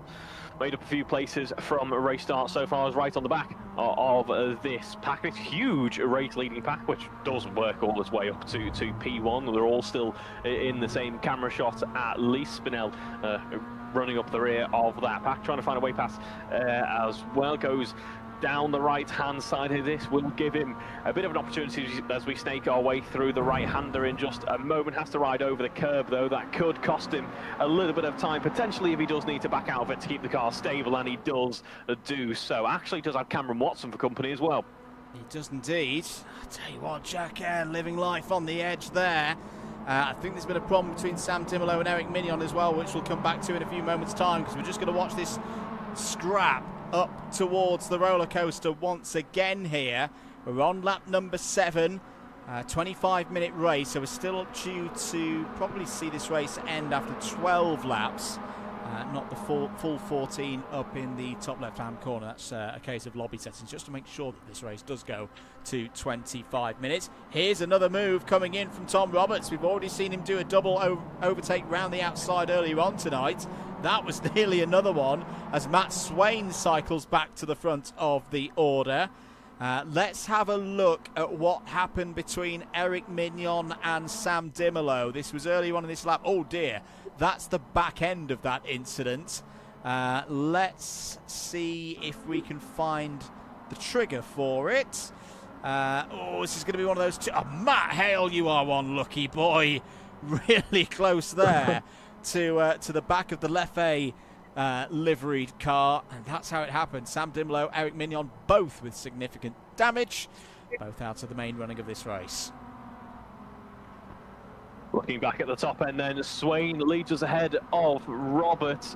Just behind is Andrews, and again could have been another case of what if for Max Andrews. Sort of really impressive pace and has led so many laps here this evening. It's just not quite panned out perhaps whether he would have wanted. He's still in a very good position, don't get me wrong, 3rd overall, and will obviously do very well in the championship regardless, but perhaps just wanted a little bit more. Matt Swain, I think, is just on a bit of a victory tour at the moment. The only possible thorns in his side, that top 5 there. As we go back and forth with Adam Brown there, having problems, definitely, yes, yeah, I'm not quite sure what was the initial cause of that, but there's some definite straight line speed deficit there. Yeah, there's some damage to the front end of that Mazda MX-5, and Adam Brown, again, after such a strong start to the night with that great qualifying performance, well, he may be able to get this car back in for a fast repair and back out on circuit. But again, it's like the false start penalty that he had at the start of the night. He's had the pace to potentially be in the top 5 of this race. He's probably now going to finish somewhere around 17th, 18th spot if he does come in and get a fast repair. At the moment, it doesn't look like he's lost too much speed along the back straight there, but I really feel for Adam tonight. He's deserved a lot more than I think he's actually going to end up getting in terms of points. 10 minutes to go in this one. Then these races, obviously shorter format, absolutely flying by though. I think Virginia's been a real treat. Another really action-packed, exciting set of races. Bathurst also has delivered that. I mean, so many races have this season. Matt Swain, though, still leads as we head on to the start-finish straight. We can just see that slipstream train behind him just starting to kind of size up where they might be able to have a late lunge down the inside on the brakes potentially. There's a big benefit there for Tom Roberts, though, who does pick up a bit of speed in that slipstream. Has a look around the outside. He's attempted this a few times so far this evening. Could this be the time that it does work? No, it will not be. And in fact, what it is going to do is going to open him right up to Axel Slijepcevic just in front there.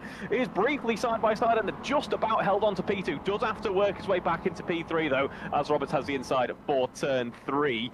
So no change overall there. But it does get very close, very frenetic, and as I said towards the end of the past couple of races, I don't think anything's settled in the top 5. No, it's not indeed. Matt Swain right out on the edge there.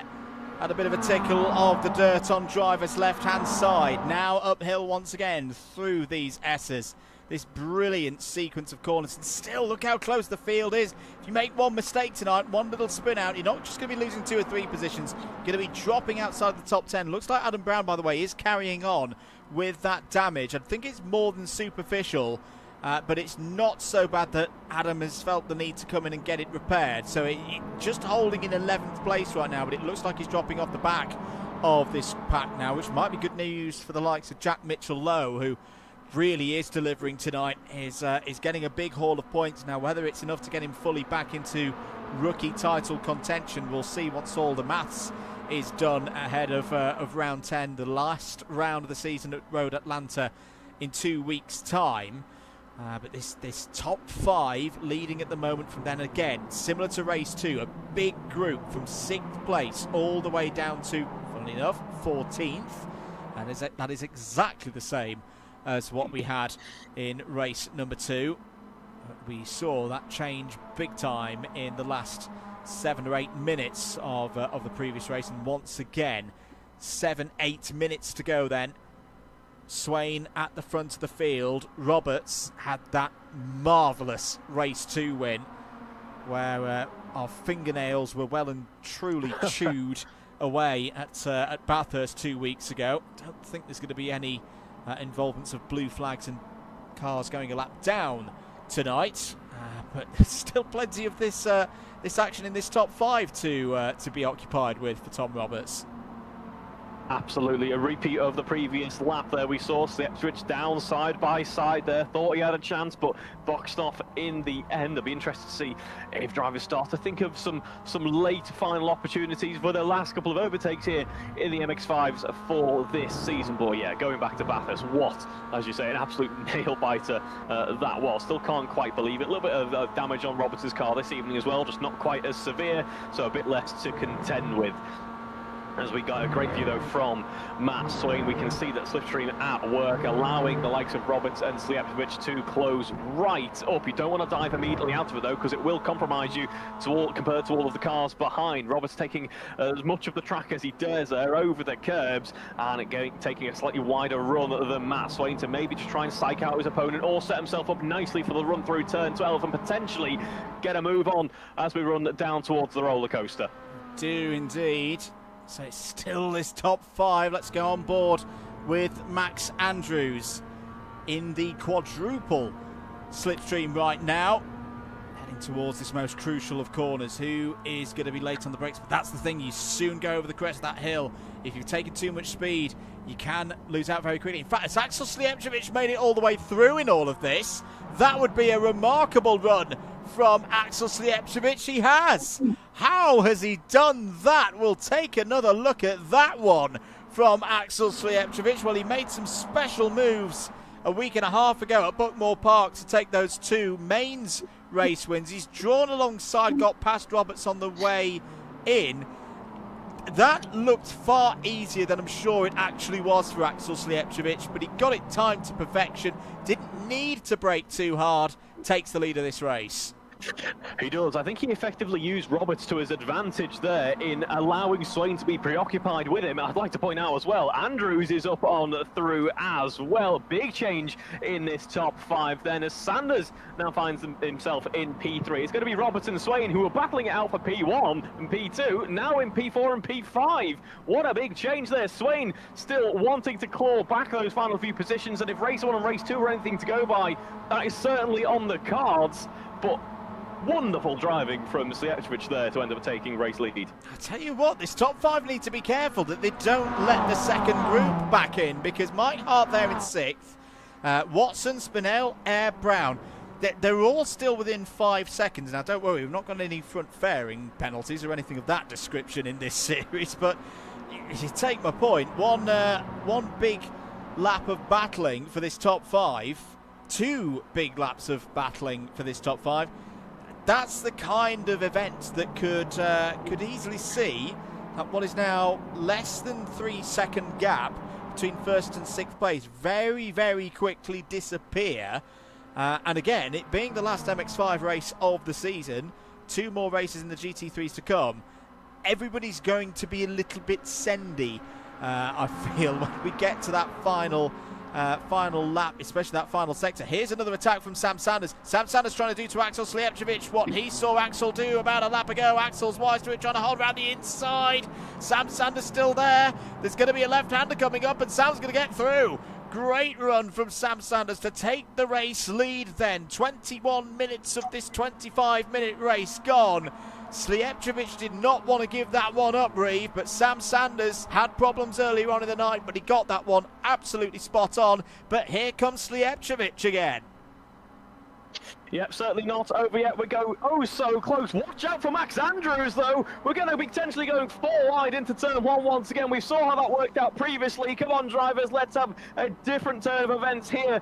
Watch out for Sanders down the inside. Slijepcevic has to go the long way around. He brings Swain with him, though. Roberts has to lay in waiting. We're still 3 wide into turn 3. This is brilliant stuff. Slijepcevic has the inside, takes race lead. Sanders slightly compromised there, just has to hang back for the time being, and it's Swain back up into P3. Roberts has the inside through turn 4, 5 and 6 here, and it's Roberts in P4. Slijepcevic cements his race lead. Into P2 goes Max Andrews there. Big change in that top 5, and I don't think it's quite over yet. Pure quality once again from the front runners in the CLUB100 iRACING Championship. How many times did we say in that sequence of overtakes, not 2 wide, 3 wide, and they did not crash? Brilliant stuff from Slijepcevic, Andrews, Swain, Roberts, Sanders, but it's not done yet, and Mike Hart still not too far behind there as well.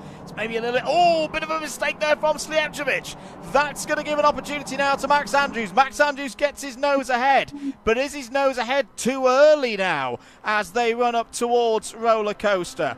Over the brow of the hill here on lap number 11. There's a big stop coming soon. Swain, I think, is giving Andrews a little bit of a bump draft. He is giving him a bump draft, a bit of assistance towards this big braking zone. Keep an eye out for Tom Roberts. Slijepcevic has drawn alongside once again. He's on the outside this time as they run down the hill. Through goes Max Andrews, but once again, Reeve, has he hit the front of the field too early? We're going to have 1 more lap to go here at Virginia International Raceway. Swain back down to 5th place. I've no idea who's going to win this round now with how the points are working out. Max Andrews starts this one in the lead, but Axel Slijepcevic, I've got to say, looks very, very good on that run out of Oak Tree Hairpin. He does indeed. 3 times Andrews has fought for race victory. Effectively 3 times he's had a different competitor in fighting for that race victory. He certainly has had a drive deserving of one. It just hasn't quite worked out just yet. I think he certainly wants it. So as he heads around through the first part of the lap once again, Slijepcevic just waits there. Roberts goes through down the inside into P3, saw a gap and went for it. Swain's going to try and follow him through as well. Sanders could be at risk of dropping to P5 here, and he does. That is going to be Swain back up into P4. Andrew still leads us. Slijepcevic now under pressure from Roberts as we go on board with our race leader. That was a very good run through those corners, through Sector 1 for Max Andrews. So he's going to have a bit of a gap as they go up the hill now. He will most likely have the lead once they head out of the hairpin. But look, once again, as they're going up the hill, the slipstream is massive. That is a sequence of corners, ladies and gentlemen. You wouldn't know it from the manner in which Axel Slijepcevic has just cruised up to the back of Max Andrews' number 50 machine. Here we go then. Out of the hairpin, begin the long run up towards Roller Coaster. Andrews will take the middle of the road, I'm sure. Slijepcevic is going to try and have to go around the outside, which may be good for the initial part of Roller Coaster, but then down the hill. But here comes Roberts. Roberts, could he do it again? He won the last race at Bathurst. Could he win this one here in Virginia? Towards Roller Coaster we go, 3 wide again. Swain's involved as well. A little bit of a nudge there for Andrews, who's off the road. And out goes Andrews. Out goes Roberts. Who's going to come through in this? It's going to be Slijepcevic. Slijepcevic has taken this one as long as he can get off of the final corner. Drama again here at Virginia International Raceway. But at long last, it's Axel Slijepcevic, who won twice at Buckmore Park a week and a half ago. He's won tonight here at Virginia International Raceway. Matt Swain will win the round first and second in terms of his race results tonight. Sam Sanders over the line third. Mike Hart comes home in fourth, with Adam Brown in the top 5 as well. And a big result as well for Sam Spinell. Sam Spinell 6th in that one. Where was Tom Saunders? 14th. So Sam Spinell will take quite an advantage into the last round of the season in the clubman ranks. Swain, it's his championship, but Axel Slijepcevic will be delighted with that race result. Things haven't always gone his way this season in his debut season in the CLUB100 iRacing Championship, but the reigning BUKC Teams Championship member takes an 80-point score in that one and is still very much in the fight for some of those big iRacing dollar prizes at the end of the season. What a finish, Reeve. My, oh my. I think I've just about picked my jaw up off the floor and also flung a glass across the floor of the room as well. I was that bewildered. Once again, these race finishes here at Virginia International Raceway have certainly not disappointed in terms of action. Anyone's game, really. Commiserations to Andrews and Roberts that it did end the way that it did, because outside of that, they've just had some good, hard racing that's been thoroughly enjoyable to watch from our point of view. But Slijepcevic had immense pace, and we knew that a good finish was certainly coming his way, and obviously thoroughly deserving of a P1. Looks like we're watching on as Adam Brown brings it home in the top 5 in the end. So actually a really nice recovery through the field when all is said and done. But once again, another fantastic round. What a way to round out the MX-5 running. Absolutely. Andy Alston will come over the line and we'll take you through the final result of the evening, and I'll bring you up that on screen to give you the race result. We'll give it a bit more better look on the screen. There we go. Axel Slijepcevic wins by just under a 1/10 ahead of Matt Swain. Sam Sanders third, Mike Hart fourth. Great result there for the driver of the number 11, and Adam Brown fights back despite driving a wounded car. Credit to Adam Brown there. P5 in the end. It was the right choice to stay out despite carrying that damage. In P6, that feels like a big result for Sam Spinell, given the championship scenario that Sam's facing in the Clubman category. Particularly impressive the fact that he came back from a PC issue that took him out of race number 1.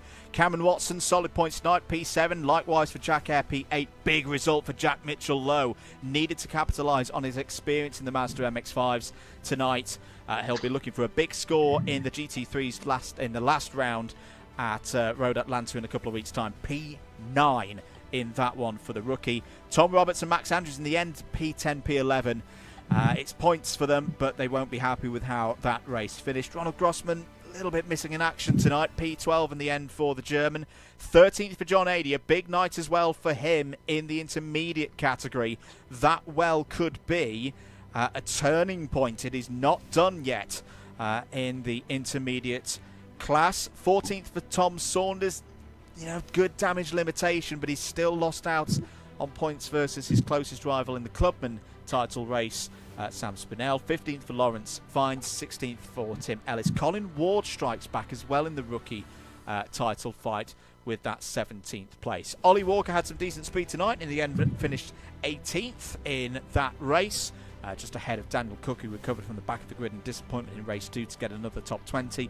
Matt Hale wrapped out that top 20. Problems for James Fremont, Tom Holland, David Whitehouse and Andy Alston, who were all at least on the lead lap. Big problems for Sam Dimolo and Eric Mignon, fell off the lead lap. Matthew Shawnee has had a real tough night, will probably still be your leader in the intermediate class, but that will be a much smaller lead than it was at the start of the evening. And Yusuf Bin Sahel, what an evening for Yusuf Bin Sahel. Was a matter of a couple of corners away from taking his first race win in his time in the CLUB100 iRacing Championship, and then problems in race 2 and race 3 means he's classified in 28th place. Reeve, what did you make of that? Another big race night here in the CLUB100 iRacing Championship. We've got our champion, of course, in the shape of Matt Swain, but for second place in Premier, the championship in Clubman and Intermediate and Rookie, it's still very much all to play for, isn't it? It is indeed, which makes the prospect of Road Atlanta even more exciting. Complete change-up, obviously, of the types of cars that we run, as you mentioned. Basically just a more American VIR, just everything bigger, everything bolder. But I mean, I almost don't want to go away from VIR. Those MX-5s were a joy to watch this evening. I would like to say that this all race is unpredictable, which is sometimes a very good thing indeed. It is indeed. Right, that's all we've got time for tonight. More commentary for the rest of this week. Starting Thursday, Miami Winter Cup. Myself, alongside Anthony Jordan at the Autodromo Internacional de Lucas Guerrero, Cartodromo Internacional de Lucas Guerrero in Valencia. Great to be going back there for the start of the Miami European Series calendar. I'll be there for all of the Miami Euro Series events this year. But yes, Miami Winter Cup, always a good event. Valencia for Thursday, Friday and Saturday. And then we'll have comms as well, a little bit closer to home on Sunday. Shennington Kart Racing Club for their second round of the year. Please, everybody, keep your fingers crossed, keep your toes crossed, keep everything crossed. We don't want fog and we don't want lots of rain. We want to see some proper racing at Shennington, which we weren't able to enjoy, unfortunately, in January. In this championship, 2 weeks' time, season finale, plenty to be decided. Do be with us at Road Atlanta for round number 10 in the GT3s. If you can't be with us, don't worry. Make sure you've hit that subscribe button and the notification bell, and you won't miss a single moment. You can always watch it back for free here on the DDMM YouTube channel. It is, of course, the first Senior South race weekend of the year for CLUB100 down at Buckmore Park as well. We'll have a few little bits going up online, winner graphics and all of that business across the course of the weekend. But for now, whatever you're doing, enjoy the rest of your week. If you're in Valencia, I will see you there. If you're at Shennington, I will hopefully see you there as well, all being well with the weather and whatnot. And whenever we'll see you next, we do look forward to it. Thank you very much for joining us here on the DDMM YouTube channel. My name's been Andrew Mather. He's been Reeve Taylor. 2 weeks' time, Road Atlanta. Don't miss it. It's going to be a cracking season finale.